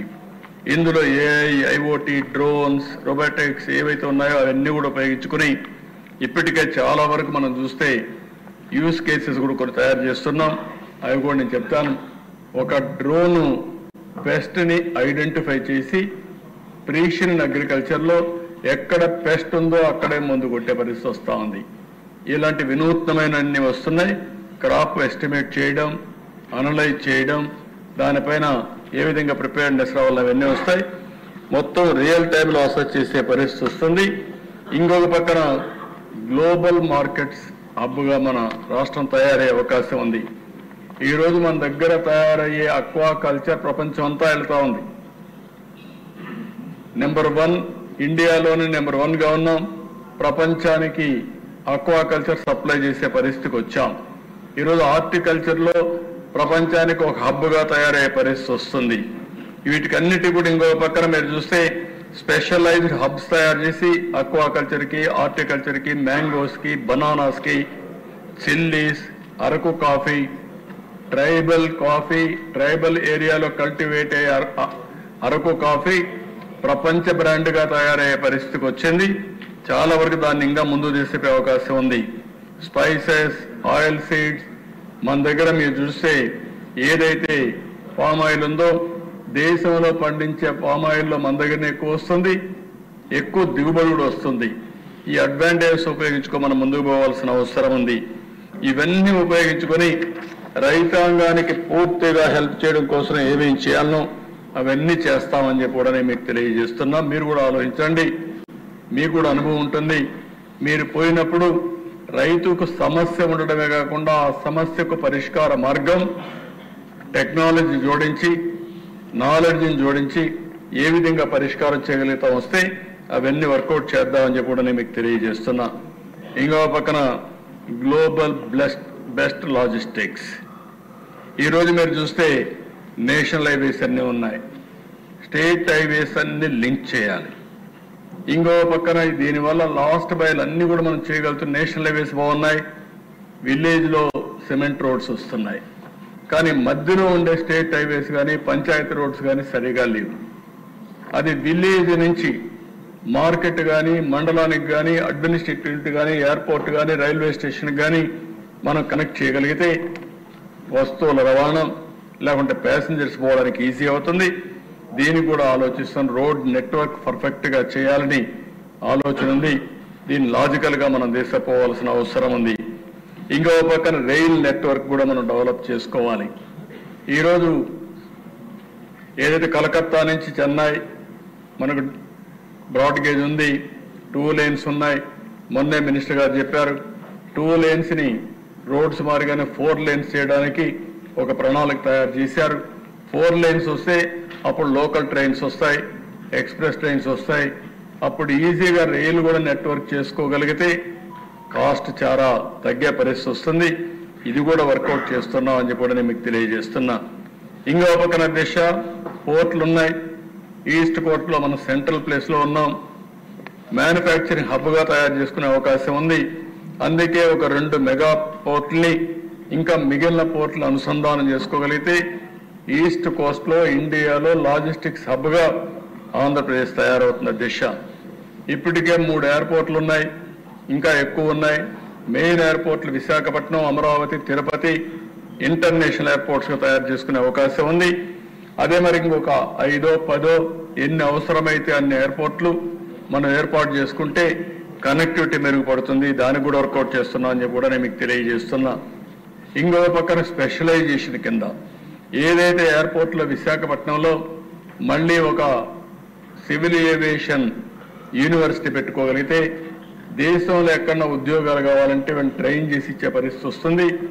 ఎంఆర్ఓ ఫెసిలిటీస్ పెడుతున్నాం, అంటే విమానాలు రిపేర్ చేయడానికి ఒక కేంద్రాలు పెట్టుకొని మనం ముందుకు పోయే అవకాశాలు ఉన్నాయి. ఈ విధంగా ఉపాధి కల్పించడానికి, ఎకానమీ అభివృద్ధి చేయడానికి ఏమేమి అవకాశాలు ఉన్నాయో అన్ని ఆలోచిస్తున్నాం అని చెప్పి కూడా నేను మీకు తెలియజేస్తున్నాను. అదే మరిగా దిశ ఎప్పుడో బ్రిటిష్ వాళ్ళు ఎక్కడి నుంచి మన కాకినాడ నుంచి చెన్నై వరకు వాటర్ వేస్ అప్పుట్లోనే పెట్టారు, బకింగ్హామ్ కెనాల్. అవన్నీ పూడిపోయినాయి. మళ్ళీ రివైవ్ చేసుకుంటే అన్నింటికంటే కాస్ట్ ఎఫెక్టివ్ వాటర్ వేస్లో వచ్చే ట్రాన్స్పోర్టేషన్. ఇది కూడా మనం రివైవ్ చేసుకోవాల్సిన అవసరం ఉంది. ఇంకో పక్కన 2 కోస్టల్ ఎకనామిక్ జోన్స్ పెట్టాం, మల్టీ మోడల్ లాజిస్టిక్స్ పార్క్స్ పెడుతున్నాం, ఓపెన్ ట్రేడ్ పాలసీ. ఈరోజు మీరు చూస్తూ ఉంటే ఎక్కడికక్కడ డిజిటల్ కమ్యూనికేషన్ బాగా పెరిగిపోయే పరిస్థితికి వచ్చింది. కొన్ని ఆన్లైన్ ట్రేడింగ్ కూడా చాలా వచ్చే పరిస్థితి వచ్చింది. ఇలాంటివన్నీ కూడా మనం చూసినప్పుడు మనం ఒక పక్కన ఇవి చేస్తూనే ప్రతి ఒక్క ఇంటికి డిజిటల్ కమ్యూనికేషన్ ఉండాల్సిన అవసరం ఉంది. 4G వచ్చింది, 5G వచ్చింది, టుమారో 6G రావచ్చు. ఎంత కావాలనో అంత కనెక్టివిటీ ఇవ్వగలిగితే, బ్యాండ్విడ్త్ ఇవ్వగలిగితే ఎక్కడున్న డిస్టెన్స్ పెద్ద లొకాలిటీ పెద్ద కష్టం కాదని చెప్పి కూడా నేను మీకు తెలియజేస్తున్నా. ఇది కాకుండా దేశ ఇంతవరకు నేను చెప్పాను ఏదైతే ఎనర్జీ మీద ఈ పాలసీ కింద దిశ మీరు ఒకసారి చూస్తే సోలార్, విండ్, పంప్డ్ ఎనర్జీ ఇది రియాలిటీ.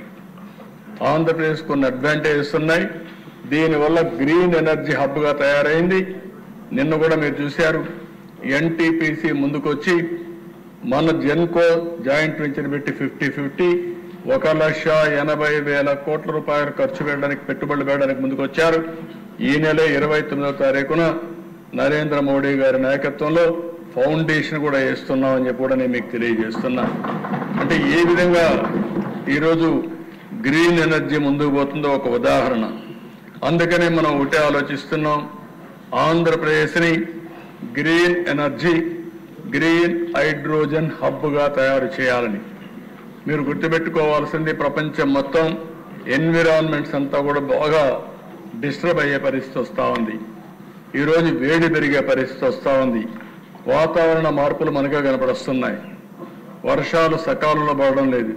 పడితే మనం చూస్తే క్లౌడ్ బరస్ట్లు అవుతున్నాయి. ఒకే దిక్కడ పడిపోతున్నాయి. 40-50 సెంటీమీటర్లు రెయిన్ఫాల్ పడే పరిస్థితి వస్తూ ఉంది. ఇవన్నీ కూడా బ్యాలెన్స్ చేయాలంటే రాబోయే రోజుల్లో గ్రీన్ ఎనర్జీ చాలా ముఖ్యం. గ్రీన్ ఎనర్జీ కారిడార్స్ కూడా వస్తున్నాయి. అధ్యక్ష, డెడికేటెడ్ లైన్స్, ట్రాన్స్మిషన్ లైన్స్ వచ్చే పరిస్థితి వస్తూ ఉంది. ఇవన్నీ ఉపయోగించి నేను డెమోక్రటైజేషన్ ఆఫ్ పవర్ జనరేషన్ అంటున్నా. ఎవరు కావాలంటే కరెంటు వాళ్లే ఉత్పత్తి చేసుకోవచ్చు. వాళ్ళ ఇంటి మీద, పొలం దగ్గర, ఇంటి పక్కన భూమి ఉంటే అక్కడ కానీ ఉపయోగించుకొని వాళ్ళు కరెంట్ ఎంత కావాలంటే వాడుకోవచ్చు. మిగిలిన కరెంటు గ్రిడ్కి ఇవ్వచ్చు. వాళ్ళకు అవసరమైనట్టు మళ్ళా తీసుకోవచ్చు. లేకుంటే వాళ్లే బ్యాటరీ పెట్టుకుని దాన్ని ఛార్జ్ చేసుకొని వాళ్లే పోవచ్చు. ఇంటి దగ్గరనే మీ స్కూటర్ కానీ, కారు కానీ, ట్రాక్టర్ కానీ, ఆటో కానీ మీరు ఛార్జ్ చేసుకునే ఫెసిలిటీ వస్తుంది. ట్రాన్స్పోర్టేషన్ అంతా మారుతుంది. ఇంకో పక్కన మీరు ఒకసారి చూస్తే ఇందులో కూడా దిశ బయోఫ్యూయల్స్ వస్తున్నాయి. ఇలాంటి వినూత్నమైన కార్యక్రమాలు ఒకటి కాదు, చాలా వరకు మనం చూస్తూ ఉంటే ఈ గ్రీన్ ఇన్నోవేషన్లో చాలా పెద్ద ఎత్తున ముందుకు పోతున్నాం. ఈ పవర్లోనే చాలా మార్పులు వస్తాయి మీకు. ఇంత మునుపు మనం వాడేదంతా కూడా పెట్రోల్, డీజిల్ వాడాం. ఇప్పుడంతా ఎలక్ట్రికల్ వెహికల్స్ వచ్చేస్తున్నాయి. ఒకప్పుడు థర్మల్తోనే కరెంట్ వచ్చేది, హైడల్తో కరెంట్ వచ్చేది. ఇప్పుడు అనేక విధాలుగా గ్రీన్ ఎనర్జీ ఉత్పత్తి చేసుకునే పరిస్థితికి వెళ్తున్నాం. దీన్ని అందరూ కానీ మనం కానీ ప్రమోట్ చేయగలిగితే ఆంధ్రప్రదేశ్ రాష్ట్రం గ్రీన్ ఎనర్జీ హబ్గా, గ్రీన్ హైడ్రోజన్ హబ్గా తయారవుతుంది. నేను ఆలోచించే విధానం కాస్ట్ తగ్గించాలి అనే ఉద్దేశంతో ముందుకు పోతున్నాం. ఏ విధంగా కరెంటు వాడినా, లేకుంటే డీజిల్ వాడినా, పెట్రోల్ వాడినా ఎంత ఎఫెక్టివ్గా కాస్ట్ తగ్గుతూ వాడతామో అది వర్కౌట్ చేస్తున్నాం. ఇంకో పక్కన దేశం ముందే చెప్పాను, ఇండస్ట్రీ పెద్ద ఎత్తున పెట్టుబడులు వచ్చేదానికి ప్రారంభమైనాయి. కానీ ఇంకా మనం చేయాల్సి చాలా ఉంది. ఆ నమ్మకాన్ని క్రియేట్ చేశాం. కానీ ఆ నమ్మకంతో కొద్దిగా వచ్చే పరిస్థితికి వచ్చారు. ఇంకా ఇన్ఫ్రాస్ట్రక్చర్ అంతా క్రియేట్ చేసి అగ్రికల్చర్ ప్రోడక్ట్ కానీ, ఇండస్ట్రీలో తయారయ్యే ప్రోడక్ట్ కానీ, సర్వీసెస్ ద్వారా వచ్చే ప్రోడక్ట్ కానీ ఒక నమ్మకం కలిగించాలి. ప్రోడక్ట్ పర్ఫెక్షన్ రావాలి, బ్రాండ్ ఉండాలి, రిలయబిలిటీ ఉండాలి. ఒక్కసారి మన ప్రోడక్ట్స్ అన్ని ఇండియా ప్రోడక్ట్స్ కూడా మీరు చూస్తే దేశ ఇవన్నీ లోకల్ ప్రోడక్ట్స్ అయిపోయినాయి, చాలా ఇదిగా ఉన్నాయి. అట్లా కాకుండా భవిష్యత్తులో ప్రోడక్ట్ పర్ఫెక్షన్ తీసుకొచ్చి గ్లోబల్ బ్రాండ్స్ కానీ మనం ఎస్టాబ్లిష్ చేయగలిగితే that will be the game changer. దానికోసం ఈసారి ఫస్ట్ టైం మీరు చూస్తే ఇన్సెంటివ్స్ ఇచ్చే దాంట్లో కూడా ప్రోడక్ట్ పర్ఫెక్షన్కి ఇన్సెంటివ్స్ ఇచ్చాం అధ్యక్ష. ఒక ఇండస్ట్రీలో రా మెటీరియల్, ఇంకొక ఇండస్ట్రీలో ఫైనల్ ప్రోడక్ట్, ఇంకొక ఇండస్ట్రీలో రా మెటీరియల్ తయారు చేయడానికి ఓవరాల్గా పెద్ద ఎత్తున దీనికి శ్రద్ధ పెడుతున్నాం. ఎక్స్పర్ట్స్ని మాట్లాడుతున్నాం. అందరిని ఇన్వాల్వ్ చేసి ప్రోడక్ట్ పర్ఫెక్షన్కి వెళ్తాం. బ్లూ ఓషన్ ఎకానమీ, మనకు సముద్రం ఉంది. సముద్రాన్ని ఇంకా మనం ఉపయోగించుకోలేదు. బోలెడన్ని ఉపయోగాలు ఉన్నాయి. సముద్రంలో సంపద ఉంది. ఆ సంపదను ఉపయోగించుకుంటే భవిష్యత్తుకు బ్రహ్మాండంగా పనిచేస్తుంది. అది కూడా ఎగ్జామిన్ చేస్తున్నాం. ఇంకో పక్కన దేశ స్వచ్ఛ ఆంధ్రప్రదేశ్, స్వచ్ఛ భారత్లో భాగంగా ఈ స్వచ్ఛ ఆంధ్రప్రదేశ్ని మనం ప్రమోట్ చేస్తున్నాం. ఇది మీ గ్రామాల్లో మీరు చూస్తున్నారు. ఒకప్పుడు ఆడబిడ్డలు మరుగుదొడ్డికి పోవాలంటే మరుగుదొడ్లు లేకుండా తెల్లవారితో నిద్రలేసి ఎవరూ లేనప్పుడు రోడ్డు పక్కన మరుగుదొడ్డికి పోయే పరిస్థితి. ఎవరన్నా వాహనాల్లో వచ్చి లైట్లు వేస్తే అవమానంగా ఫీల్ అయ్యే పరిస్థితి. ఆ రోజు నేను ఆలోచించా, ఆడబిడ్డల ఆత్మ గౌరవాన్ని పెంచాలనే ఉద్దేశంతోనే ఆడబిడ్డల ఆత్మ గౌరవం పేరుతో ప్రతి ఒక్క ఇంటికి మరుగుదొడ్డిచ్చాం. ఆ తర్వాత స్వచ్ఛ భారత్ రిపోర్ట్ కూడా నేనే ఇచ్చాను. దగ్గర 15 మంది ముఖ్యమంత్రులతో ఆ రోజు రాసి ఇచ్చాం.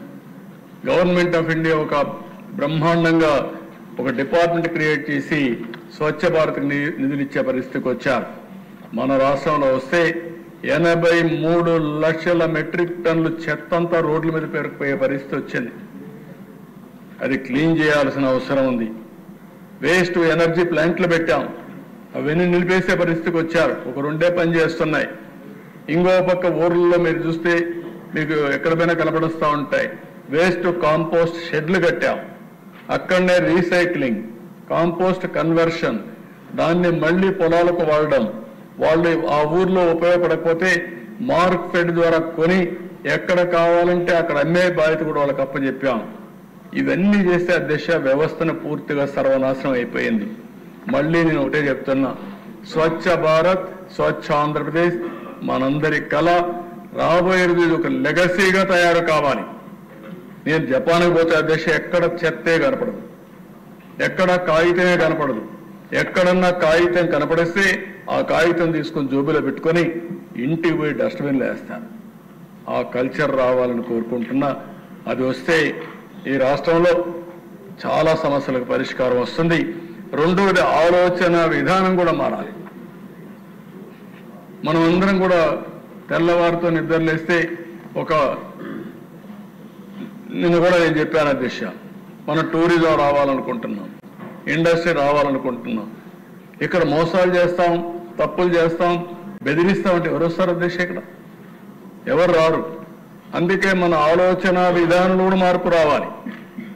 నీతి నిజాయితీగా ఉండాలి, వర్క్ కల్చర్ ఉండాలి.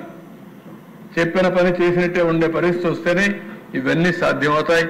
అందుకే స్వచ్ఛ ఆంధ్రప్రదేశ్ యొక్క దీన్ని మళ్ళా ఒక ఉద్యమ స్ఫూర్తితో తీసుకుపోతాం. నేను కూడా ఒకప్పుడు, ఇప్పుడు కాకుండా సమైక్య ఆంధ్రప్రదేశ్లోనే నెలకొక్క రోజు, ఆ రోజు మీరు చూస్తే క్లీన్ అండ్ గ్రీన్ పెట్టాం. పచ్చదనం పరిశుభ్రం అనే కార్యక్రమం పెట్టి క్యాంపెయిన్ మోడ్లో తీసుకెళ్ళాం. మళ్ళీ అవసరం స్వచ్ఛ ఆంధ్రప్రదేశ్ని ఒక క్యాంపెయిన్ మోడ్లో తీసుకుపోతామని చెప్పి కూడా నేను మీకు తెలియజేస్తున్నాను. ఇది కాకుండా దేశ last 10th point deep tech. ఒకప్పుడు లిటరసీ గురించి మాట్లాడేవాళ్ళం, తర్వాత డిజిటల్ లిటరసీ గురించి మాట్లాడాం. ఇప్పుడు రాబోయే రోజుల్లో టెక్నాలజీ పెనిట్రేషన్ గురించి మాట్లాడుతున్నాం. డేటా అంతా కూడా, నాలెడ్జ్ అంతా క్లౌడ్లో ఉంది.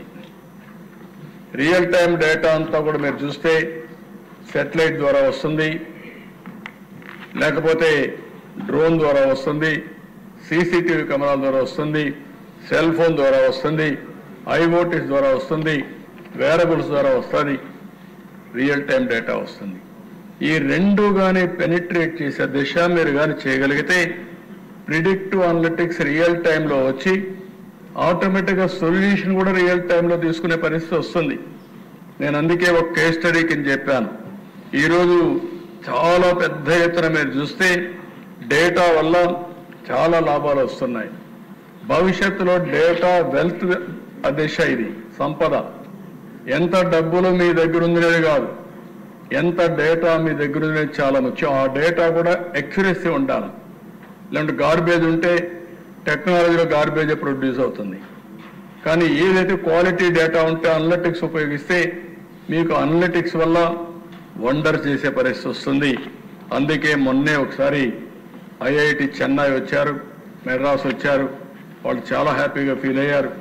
మేమంతా డీప్ టెక్నాలజీ ఇన్స్టిట్యూట్ ఇక్కడ పెడదాం, మేము కూడా పనిచేస్తాం, మీ ఆలోచనలు బాగున్నాయి, తప్పకుండా చేద్దామనే పరిస్థితికి వచ్చారు. నా ఆలోచన ఒక రాబోయే రోజుల్లో అగ్రిటెక్, అగ్రికల్చర్లో టెక్నాలజీ, మెడిటెక్, మెడికల్లో టెక్నాలజీ, పవర్లో టెక్నాలజీ. దీనివల్ల కాస్ట్ రెడ్యూస్ చేసే అవకాశం వస్తుంది, వినూత్నంగా సొల్యూషన్స్ వచ్చే అవకాశం వస్తుంది. ఈరోజు మనం అందరూ ఇక్కడ ఉన్నాం. 164 మందిలో 164 ఆలోచనలు ఉంటాయి. ఎఫిషియన్సీలో కూడా డిఫరెన్స్ ఉంటుంది, నాలెడ్జ్లో డిఫరెన్స్ ఉంటుంది. టెక్నాలజీ 80-90% అందరి ఆలోచనలు, బెస్ట్ ఆలోచనలు తీసుకొని సొల్యూషన్ ఇస్తే, మనం దాన్ని ఫాలో అయితే మన నిర్ణయాలు 90% కరెక్ట్గా ఉండే పరిస్థితి వస్తుంది. అదే భవిష్యత్తులో టెక్నాలజీ చేయబోయే పని. రెండోది, ఈరోజు డ్రోన్స్ చూస్తున్నాం.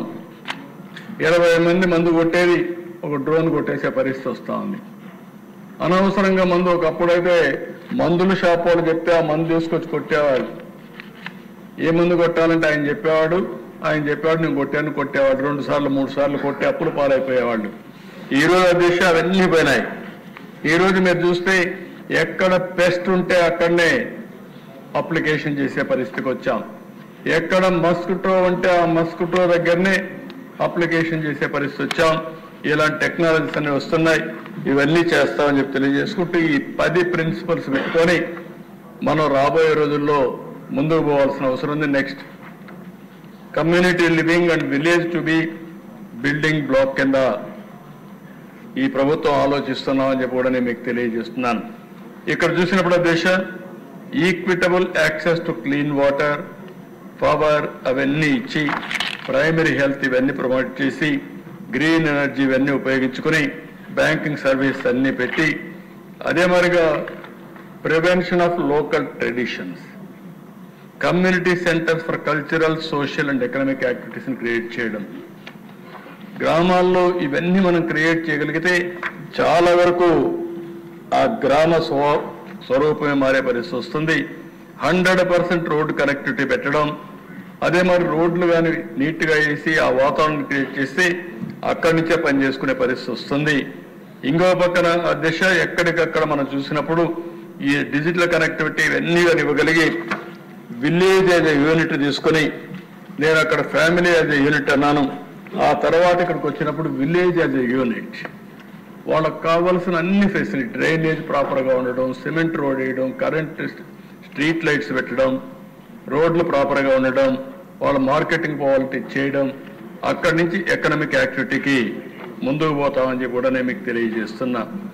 ఇది చేసి సీనియర్ సిటిజన్స్ కూడా సెల్ఫ్ హెల్ప్ గ్రూపులు పెట్టి వాళ్ళను కూడా ఎకనామిక్గా డెవలప్ చేయాల్సిన అవసరం ఉంది. అధ్యక్ష, ఈరోజు నేను ప్రమోట్ చేసేది మీకందరూ కూడా గుర్తుపెట్టుకోవాల్సింది, మనిషి బ్రతికినంత వరకు పనిచేస్తే ఫిజికల్గా మెంటల్గా స్ట్రాంగ్గా ఉంటారు, ఓల్డ్ ఏజ్ కూడా తగ్గుతుంది. ఎప్పుడైతే మీరు రిటైర్ అవుతారో అక్కడి నుంచి మీరు సిక్ అయిపోతారు. అక్కడి నుంచి మీ మైండే ప్రిపేర్ చేస్తుంది, ఐ హ్యావ్ బికమ్ ఓల్డ్ కాబట్టి I cannot walk, I cannot work. రెండోది కూడా మీరు చూస్తున్నారు, ఈరోజు అందరూ ఏ వయస్సులో అయినా సాయంత్రం వాకింగ్ చేసే పరిస్థితికి వచ్చారు. మార్నింగ్ 6 గంటలు నిద్రపోతే నిద్రలేస్తా నేరుగా వాకింగ్కి వెళ్తున్నారు. ఒకప్పుడు నేను ఎన్నోసార్లు చెప్తే ఎవరు వచ్చేవాళ్ళు కాదు. ఇప్పుడు ఇక్కడ కాలేజీల్లో వాకింగ్ చేయడానికి అనుమతించడం లేదు, నా వెరిఫై దగ్గరికి వచ్చారు. It is a good sign, ఒక మార్పు వచ్చింది. అయితే ఫిజికల్ వర్క్ ఎంత ముఖ్యమో మెంటల్ స్టిమ్యులేషన్ కూడా అంతే ముఖ్యం. మైండ్ కూడా పనిచేయాలి. మైండ్ పని చేయకపోతే కొన్ని రోజుల తర్వాత మతిమరిపి వస్తుంది, ఉండే విషయాలు మర్చిపోతాం. కాబట్టి యాజ్ లాంగ్ యాజ్ మనం పర్ఫార్మెన్స్ చేయగలిగినంత వరకు సీనియర్ సిటిజన్స్ కూడా పనిచేసే పరిస్థితి రావాల్సిన అవసరం ఉంది. అలాంటి వాతావరణాన్ని క్రియేట్ చేసి రాష్ట్రంలో ఒక ఎకో సిస్టమ్ క్రియేట్ చేస్తాం, సమాజాన్ని మొత్తం ప్రిపేర్ చేస్తాం. అది పోతేనే అధ్యక్ష, ఈరోజు మీరు ఇక్కడ చూస్తే ఒక 12 ప్రిన్సిపల్స్ మళ్ళా రిపీట్ చేశాం. Universal technology enabled affordable health care, skilling and employment, employability, focused education, safe, dignified and meaningful living, nature positive approach to development, city agglomerations with every household as growth center, logistics hub for the East, industries of the future, high quality and next generation innovation hub, global agri powerhouse and farmers prosperity, premier tourism destination. These one sector adesha bhavishyattulo tourism anedi chaala employment create chestundi, chaala prosperity తీసుకొస్తుంది. ఈసారి అయితే అల్టిమేట్గా 2047కి 20% contribution GSTP tourism రావాలని కోరుకుంటున్నాం. ఇప్పుడు 4% ఉంది, దాన్ని 20% తీసుకుపోవాలని చెప్పి ఆలోచిస్తున్నాం. రెండవ దిశ real time governance with deep tech. ఏ వ్యక్తికి అన్యాయం జరగకుండా చేయాలనేది నా కోరిక. దీనికి కూడా ఒక ఎక్సర్సైజ్ చేస్తున్నాం. ఈరోజు పిటిషన్లు వస్తున్నాయి. ఎందుకు ఆ పిటిషన్లు వస్తున్నాయి? 2-3 రకాలుగా వస్తున్నాయి. ఒకటి financial, 2 non financial. Non financial అన్ని గవర్నెన్స్లో జరిగే అవకతవకల వల్ల ఈ సమస్యలు వస్తున్నాయి. ఈరోజు వచ్చే పిటిషన్ల దేశాన్ని చాలా స్పష్టంగా చెప్పాను. 60-70% ల్యాండ్ రిలేటెడ్ పిటిషన్స్. మీరు పరిష్కారం చేస్తే ల్యాండ్ కొత్తగా మీరు ఇవ్వరు, అతను ల్యాండ్ అతనికి ఇవ్వాలి. అతను ల్యాండ్ అతనిది కాదని 22A పెట్టేయడం, భూ కబ్జాలు చేయడం, రికార్డ్స్ తారుమారు చేయడం, సర్వేల పేరుతో ఇది చేయడం, కొత్త చట్టాలు తెస్తామని ఇష్టానుసారంగా చేసి ఇప్పుడు మొత్తం ఆ వ్యవస్థని అతలాకుతలం చేసే పరిస్థితికి వచ్చారు. అందుకే అవసరమైతే అయితే ల్యాండ్ గ్రాబింగ్ యాక్ట్ తీసుకొచ్చాం. ఇంకా కొన్ని సదస్సులు పెడతాం, రెవెన్యూ సదస్సులు పెడతాం, మొత్తం వాస్తవాలు ఎస్టాబ్లిష్ చేస్తాం. వన్స్ ఫర్ ఆల్ ఆ సమస్య పరిష్కారం చేస్తే చాలా సమస్యలు పరిష్కారం అవుతాయి. జెన్యున్ పర్సన్స్ టార్గెట్ పెట్టుకొని మనం ఇచ్చే బెనిఫిట్స్ అని ఇద్దాం. ఈ రెండు చేయగలిగితే 95% అది ప్రాబ్లమ్స్ పిటిషన్లన్నీ తగ్గుతాయి. లేకపోతే నేను ఎక్కడ పోయినా కాగితాలు ఇస్తున్నారు, మీరు ఎక్కడ పోయినా కాగితాలు ఇస్తున్నారు, ఆ కాగితాలు ఇచ్చిన తర్వాత 2 సార్లు 3 సార్లు చూసి ఏం పని కాలేదు, మీకు ఇస్తే లాభం లేదు అని మనల్ని అడిగే పరిస్థితికి వస్తున్నారు. దీనికే నేను చాలా సీరియస్గా ఆలోచిస్తున్నా. అది అయిన తర్వాత డెవలప్మెంట్ లేకపోతే ఎంపవర్మెంట్ చేయాల్సిన అవసరం ఉంది. ఇవన్నీ కూడా ఏమేం చేయాలనో ప్రభుత్వం చాలా సీరియస్గా ఆలోచిస్తున్నాం అని చెప్పి కూడా నేను మీకు తెలియజేసుకుంటున్నాను. ఇవన్నీ చేస్తూనే ఇంకొక పక్కన ఈరోజు మీరు చూస్తే ఇది అట్ గ్లాన్స్ 47 మనం ఎక్కడుంటాం అనే దానికి అవుట్కమ్స్. మనం నేను చెప్పిన 10 ప్రిన్సిపల్స్ మిగిలినటన్నీ మీరు చేసుకుంటూ వస్తే ఇవి మనం అచీవ్ చేయవలసిన గోల్స్. మీకు ఇప్పుడు 5,30,00,000 జనాభా ఉంది. ఇది 5,80,00,000 అవుతుంది అనుకుంటున్నాం. Social profile 100% literacy, 100% literacy as on today 72%. Economic profile 170 billion currently, అది 2.4 ట్రిలియన్ ఎకానమీ కావాలి. GSTP 2.4 trillion. అచ్చెన్నాయుడు గారు అప్పుడే పెద్దలు వాసన పని లేదు, కష్టపడితే సాధ్యం, కొంచెం కష్టపడదాం, సాధిస్తాం, దానికి ఏం చేయాలో వర్కౌట్ చేద్దాం. ఇంకో పక్కన మీరు చూస్తే life expectancy as on today 70.6, average 70.6 years బతుకుతున్నారు. అది 85 ఇయర్స్కి వెళ్తుంది. ఇంకో పక్కన female labour force participation rate as on today 45.8, అది 80% తీసుకెళ్తాం. ఇంట్లో కూర్చొని కూడా ఆడబిడ్డలు డబ్బులు సంపాదించే మార్గం చూపిస్తాం. చాలా మంది పోస్ట్ గ్రాడ్యుయేట్స్ అదే మరి ఐటీ ఇళ్ల దగ్గరుండి టైం వేస్ట్ చేస్తున్నారు. వాళ్ళకు కూడా ఏం చేయాలో చేపిస్తాం. ఇంకో పక్కన 3,200 కరెంట్లీ జిఎస్టిపి పర్ క్యాపిటా, దాన్ని 42,000 తీసుకెళ్ళాలి. పర్ క్యాపిటా 47కు చిరునామా ఏదంటే దానికి చిరునామాగా ఆంధ్రప్రదేశ్ ఉండాల్సిన అవసరం ఉంది. ఇది జరుగుతుంది. ఇది కూడా మీరు ఒకటి గుర్తుపెట్టుకోవాలి. ఇక్కడ చదువుకొని అమెరికాకు పోతే 25 ఏళ్లలో అమెరికాలో తలసరి ఆదాయం భారతీయుంది $1,20,000. $1,20,000 ఆదాయం అక్కడ వస్తే ఇక్కడ మాత్రం 3,200, 3,000. అంటే ఎన్ని రెట్లు? 40 రెట్లు. ఇక్కడ చదువుకున్న మన బిడ్డలు అమెరికాకు పోయి ఇక్కడ వాళ్ళకంటే 40 రెట్లు ఆదాయాన్ని పెంచుకున్నారంటే అది చదువుకుండే ప్రాధాన్యత. అందుకని మనం అందరం గుర్తుపెట్టుకోవాలి, సాధ్యం అసాధ్యం కాదు, ఆ డైరెక్షన్లో మనం ముందు తీసుకుపోవాల్సిన అవసరం. దాంట్లో ఇప్పుడు నేను చెప్పే 42,000 47కి అప్పుడు వాళ్ళ ఆదాయం $1,20,000 కాదు, 10 లక్షలు $20 లక్షలు వచ్చేసే పరిస్థితి వస్తుంది. ఇంకో పక్కన అర్బనైజేషన్ పాపులేషన్ ఇప్పుడు 36%, దాన్ని 60% చేయాలని, అన్ఎంప్లాయ్మెంట్ రేట్ 4.1 ఇప్పుడు అది 2 రావాలని, అది కూడా ఉండకూడదని అందరూ పనిచేసే మనస్తత్వాన్ని ఏర్పాటు చేసుకోవాలి. అందుకే దానికి కూడా శ్రద్ధ పెడతాం. ఎక్స్పోర్ట్స్ ఈరోజు $19.3 బిలియన్ ఈరోజు, అది 450కి తీసుకుపోవాలనేది ఉద్దేశం అని చెప్పి కూడా నేను మీకు తెలియజేస్తున్నా. ఇది బ్రాడ్గా కంట్రోల్స్ పెట్టుకున్నాం. ఇవన్నీ కూడా సోషల్ ఇండికేటర్స్, ఎకనామిక్ ఇండికేటర్స్ అన్నీ వచ్చాయి. దీన్ని ఏ విధంగా తీసుకుపోవడానికి మనం ఆలోచిస్తాం. ఇప్పుడే మీరు చూస్తే చాలా పాలసీలు తీసుకొచ్చాం. నేను ఎప్పుడూ చెప్తాను, ఒక పబ్లిక్ పాలసీ ట్రాన్స్ఫార్మ్స్ ఫ్యూచర్. ఒక పబ్లిక్ పాలసీ జీవితాలను మారుస్తుంది, దేశాల భవిష్యత్తును మారుస్తుంది. పాలసీ ఉంటేనే చాలదు, ఆ పాలసీని అమలు చేసే నాయకత్వం కావాలి. అవన్నీ చేయగలిగితే ఏదైనా సాధ్యం. ఇప్పుడే మేము శాండ్ పాలసీ తీసుకొచ్చాం, లిక్కర్ పాలసీ తీసుకొచ్చాం, ఏపీ ఇండస్ట్రియల్ డెవలప్మెంట్ పాలసీ 4.0 తీసుకొచ్చాం, AP MSME entrepreneurship development policy 4.0 తీసుకొచ్చాం, ఏపీ ఫుడ్ ప్రాసెసింగ్ పాలసీ తీసుకొచ్చాం, ఏపీ ఎలక్ట్రానిక్ పాలసీ తీసుకొచ్చాం, ఏపీ ఇండస్ట్రియల్ పార్క్ పాలసీ తీసుకొచ్చాం, AP integrated clean energy policy తీసుకొచ్చాం, ఏపీ టూరిజం పాలసీ తీసుకొచ్చాం, AP sports policy 24-29, AP drone policy, AP water policy, AP skill development policy, scrapping of 2 children చేసి demographic management కోసం ఒక policy తీసుకొచ్చాం. ఇవి as on today వచ్చాయి. ఇంకొక 5-10 పాలసీలు వస్తాయి. అల్టిమేట్ గా పాలసీ ఫ్రేమ్ వర్క్ కూడా రెడీ అవుతా ఉంది. ఇంకా ఇది ఎగ్జిక్యూషనే మన పని.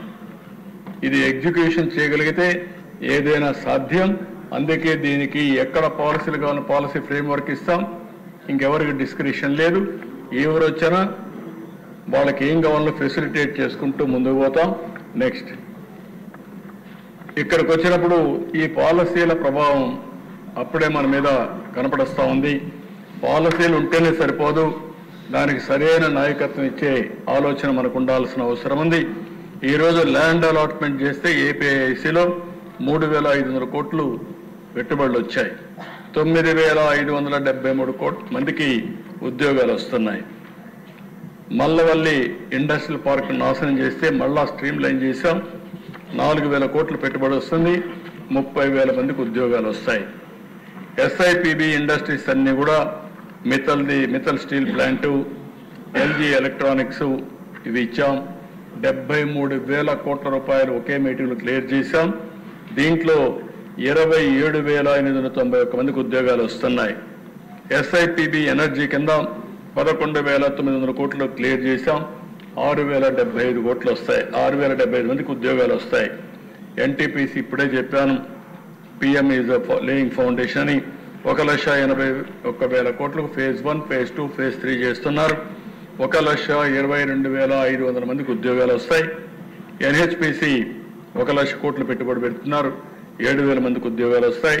రిలయన్స్ సిబిజీ ఏదైతే ఉందో దానికి 65,000 కోట్లు పెడుతున్నారు. 2,50,000 మందికి ఉద్యోగాలు వస్తున్నాయి. మొత్తం ఇప్పటికి చూస్తే 4,38,400 కోట్ల రూపాయల పెట్టుబడితో 4,53,039 మందికి ఉద్యోగాలు వచ్చే అవకాశం ఉంది. దీన్ని ఎక్కడికక్కడ పర్యవేక్షిస్తున్నాం. ఇప్పుడు మీరందరూ గుర్తుపెట్టుకోవాల్సింది, ఒక పాలసీని ఇవ్వడమే కాకుండా ఆ పాలసీని ఆచరించడంలో, మార్కెట్ చేయడంలో, ప్రాసెస్ చేయడంలో పర్ఫెక్ట్గా చేస్తే అవి సాధ్యం అవుతుంది. ఇప్పుడు సిఆర్డిఏ ఈరోజు డిస్కస్ చేయాల్సింది అమరావతి, మనం డిస్కస్ చేయలేకపోయాం. కానీ దానికి కూడా ఒక ప్రణాళిక ఇచ్చాం. అన్ని కూడా టెండర్స్ అన్ని కూడా క్యాన్సిల్ చేసి మళ్ళా టెండర్స్ అన్ని పిలిచాం. ఇవన్నీ పిలిచి దానికి కూడా క్లియర్ కట్గా నెక్స్ట్ మీరు చూస్తే 15/12/2024 ప్రారంభించి 6 నెలల్లో మీరు కూడా ఎమ్మెల్యేలంతా ఇక్కడే ఎమ్మెల్యే క్వార్టర్స్ మీకు ఇస్తున్నాం. ఎక్కడ సిటీకి పోయే పని లేకుండా, ఎక్కడికో పోయే పని లేకుండా ఎమ్మెల్యే క్వార్టర్స్లో ఉండి అసెంబ్లీకి వచ్చే పరిస్థితిలో అక్కడ క్లబ్ కానీ అవన్నీ కూడా పెట్టి మీకు ఏ ఇబ్బంది లేకుండా చేయడం కోసం చేస్తున్నాం. ఇది కాకుండా క్వార్టర్స్ అన్నీ కూడా group D, group B gazette officers quarters అన్ని 9 నెలల్లో, అంటే 15వ తారీఖు డెడ్ లైన్, అక్కడ టెండర్స్ పూర్తవుతాయి. అక్కడి నుంచి 9 నెలల్లో పూర్తవుతాయి. ఎన్జిఓస్,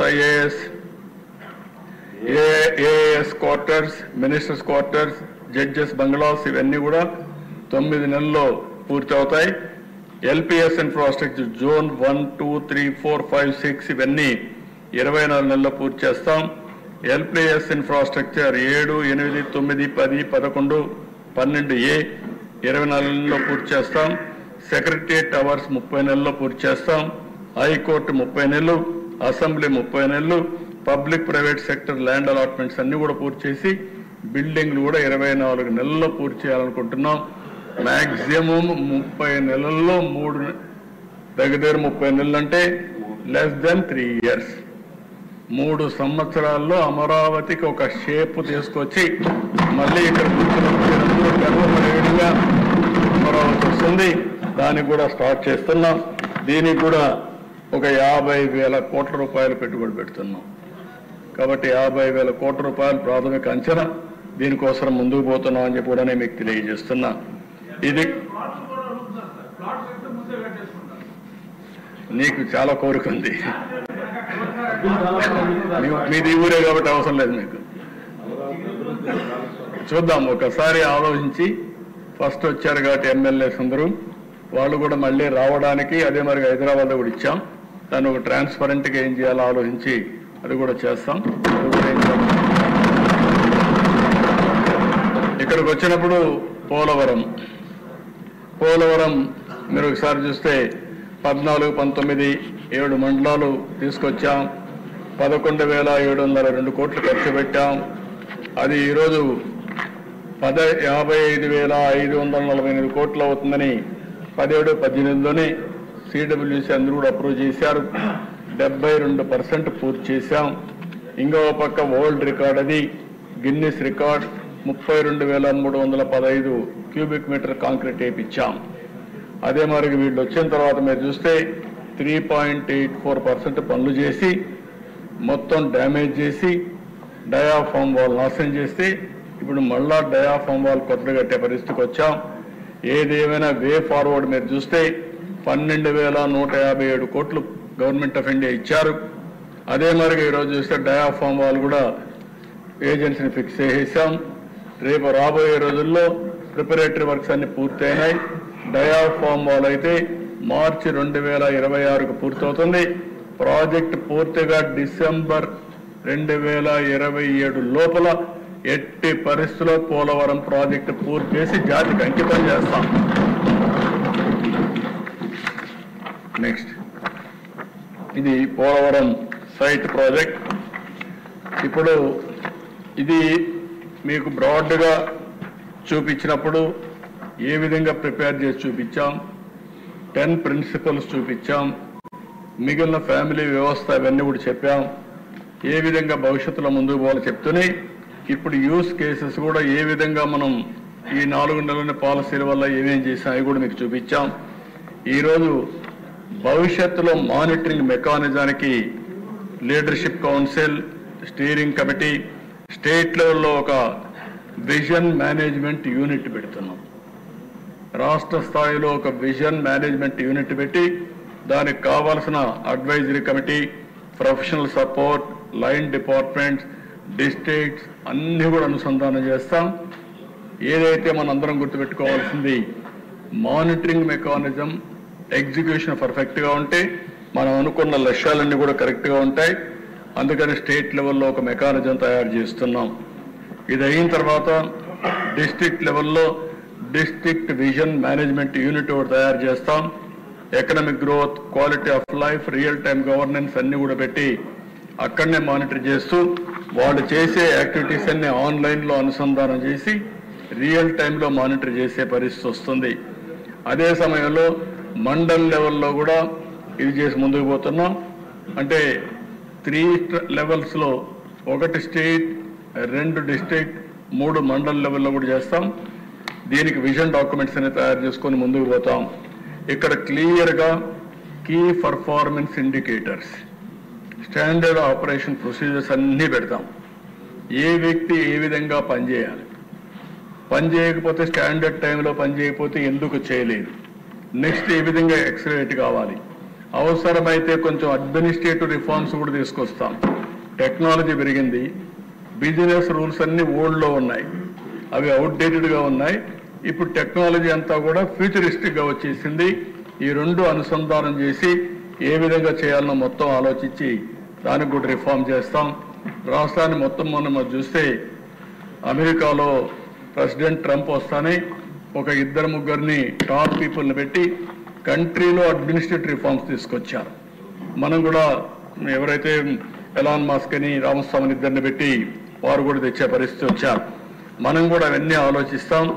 ఆలోచించి ఏమేం చేయాలో చేస్తూనే ప్రైమరీ, సెకండరీ, టెరిషరీ ఈ 3 సెక్టర్స్లో మీరంతా కూడా మనం ఎకానమీ జిఎస్టిపిని మానిటర్ చేస్తాం.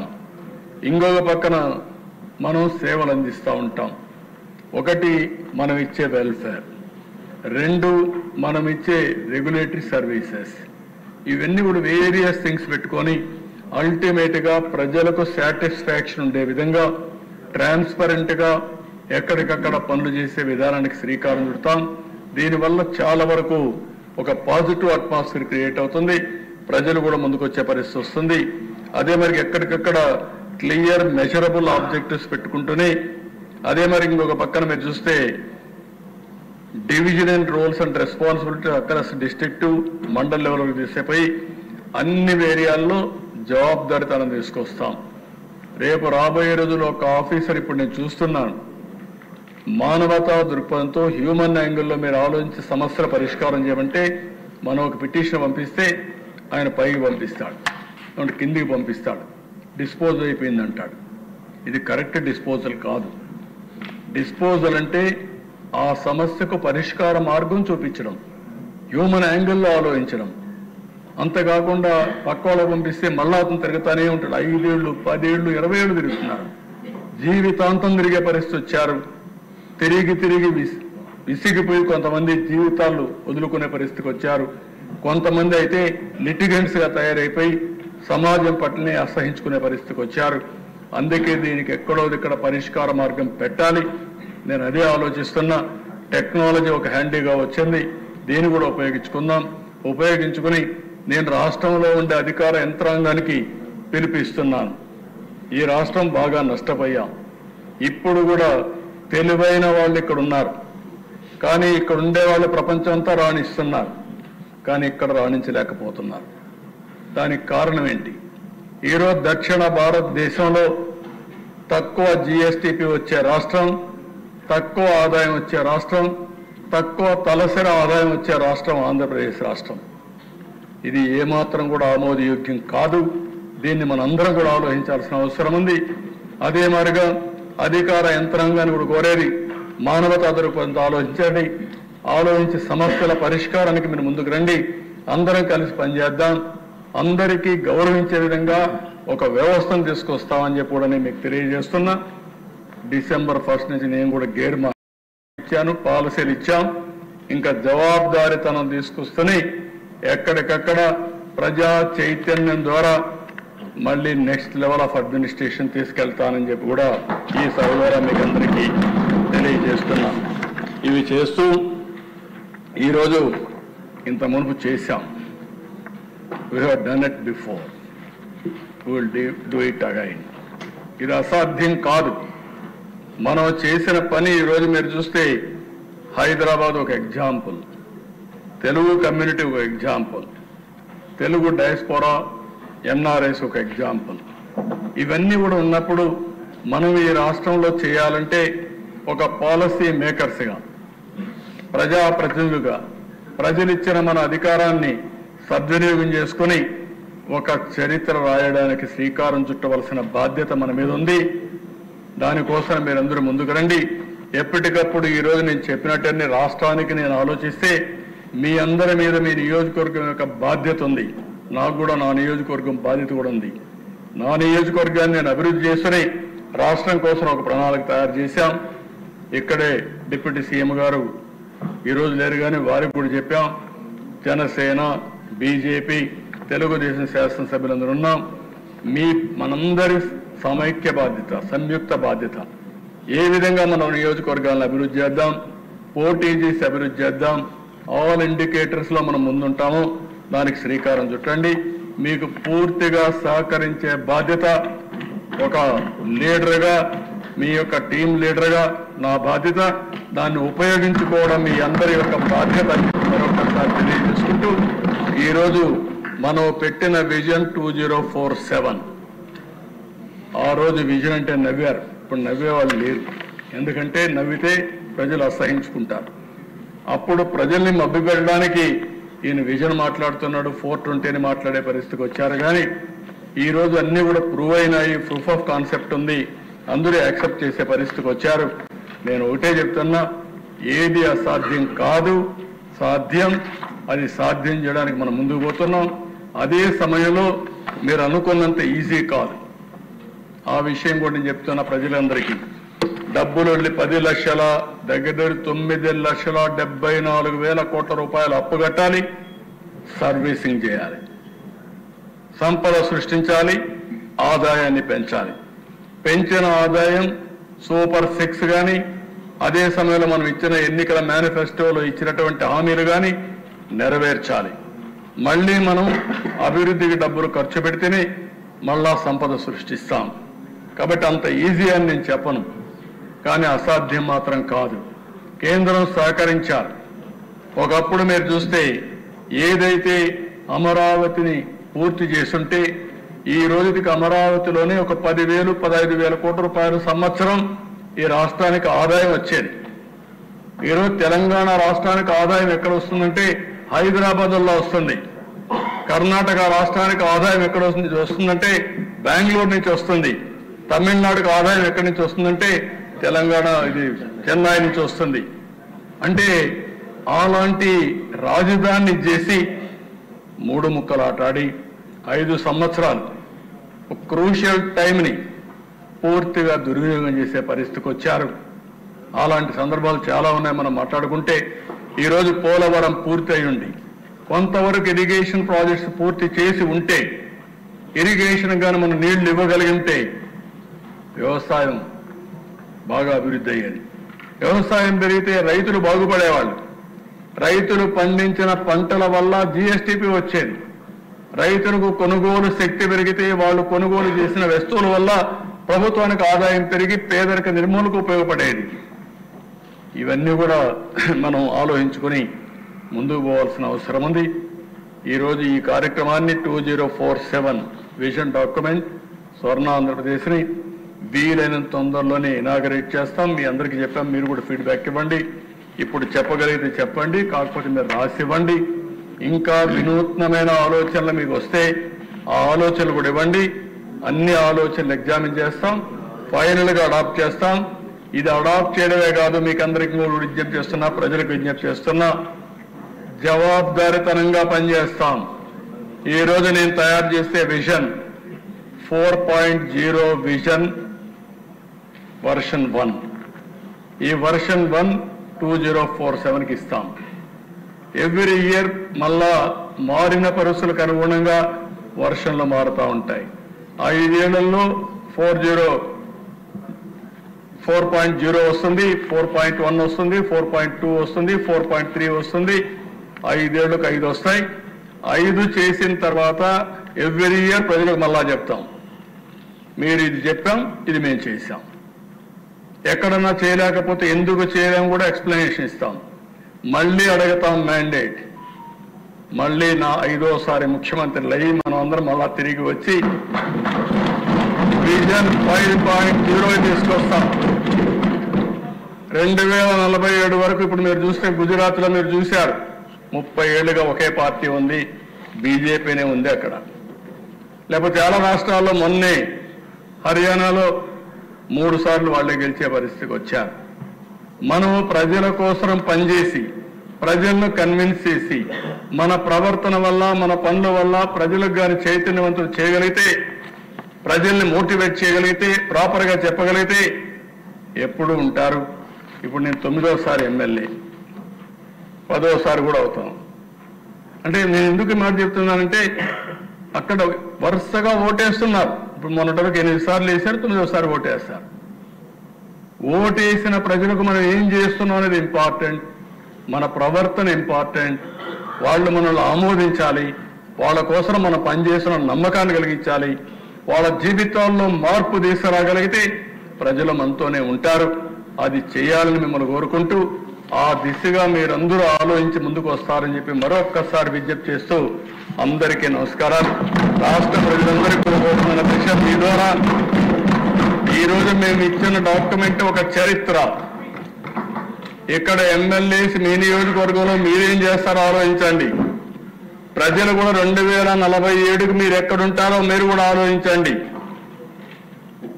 అన్ని విధాల మీకు చేయూతనివ్వడం, అందుబాటులో ఉండడం, అన్ని విధాల అభివృద్ధి చేయడం మా బాధ్యత.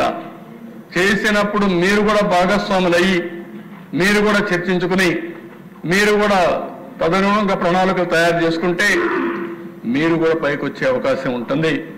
అది కూడా మీరు ఆలోచించండి. ఇంకా మనం డిస్కస్ చేద్దాం. ఈరోజు టైం తక్కువ ఉంది కాబట్టి నేను ఎక్కువ పోవడం లేదు. ఇంకా ప్రజలు కూడా చర్చిస్తాం. చర్చించి దీనికి ఒక దీర్ఘకాలంలో వాళ్ళందరి భవిష్యత్తుకి ఏం చేయాలో చేస్తామని చెప్పి కూడా తెలియజేసుకుంటూ ప్రజలందరూ కూడా ఒక విజన్ తయారు చేసుకోండి మీ కుటుంబానికి. 2047కు మా కుటుంబం ఇక్కడ ఉండాలి అని మీరు ఒక ఆలోచన చేయండి. ఆ ఆలోచన చేయగలిగితే అది వినూత్నమైన మార్పులు తీసుకొస్తుంది. మీ కుటుంబం యొక్క ముఖ చిత్రమే మార్చే పరిస్థితి వస్తుంది. ఇది కూడా ఆలోచించాల్సిందిగా కోరుకుంటూ, ఇది ఒక చరిత్ర దిశ, దానికోసం ఇది ఇచ్చాం. దీన్ని పూర్తిగా మీరు సహకరించిన దానికి మీకు ఎమ్మెల్యేలందరూ విన్నారు. ఇంకేదైనా డౌట్స్ ఉంటే చెప్పండి, ఒక 5-10 నిమిషాలు. మీరందరూ కూడా తొందరలో ఉంటారు. ఈరోజు ఇంటికి పోవాలని, ఇంటికి పోవడం ఎప్పుడు పోతాం కానీ భోజనం కూడా చేయలేదు. మధ్యాహ్నం నుంచి మీరంతా కూడా 3 అయింది, భోజనం కూడా లేకుండా అందరం కూడా చేశాం. మనస్ఫూర్తిగా అవకాశాలు ఇచ్చిన మీ అందరికీ నమస్కారాలు, ధన్యవాదాలు. అందరికీ నమస్కారం అండి.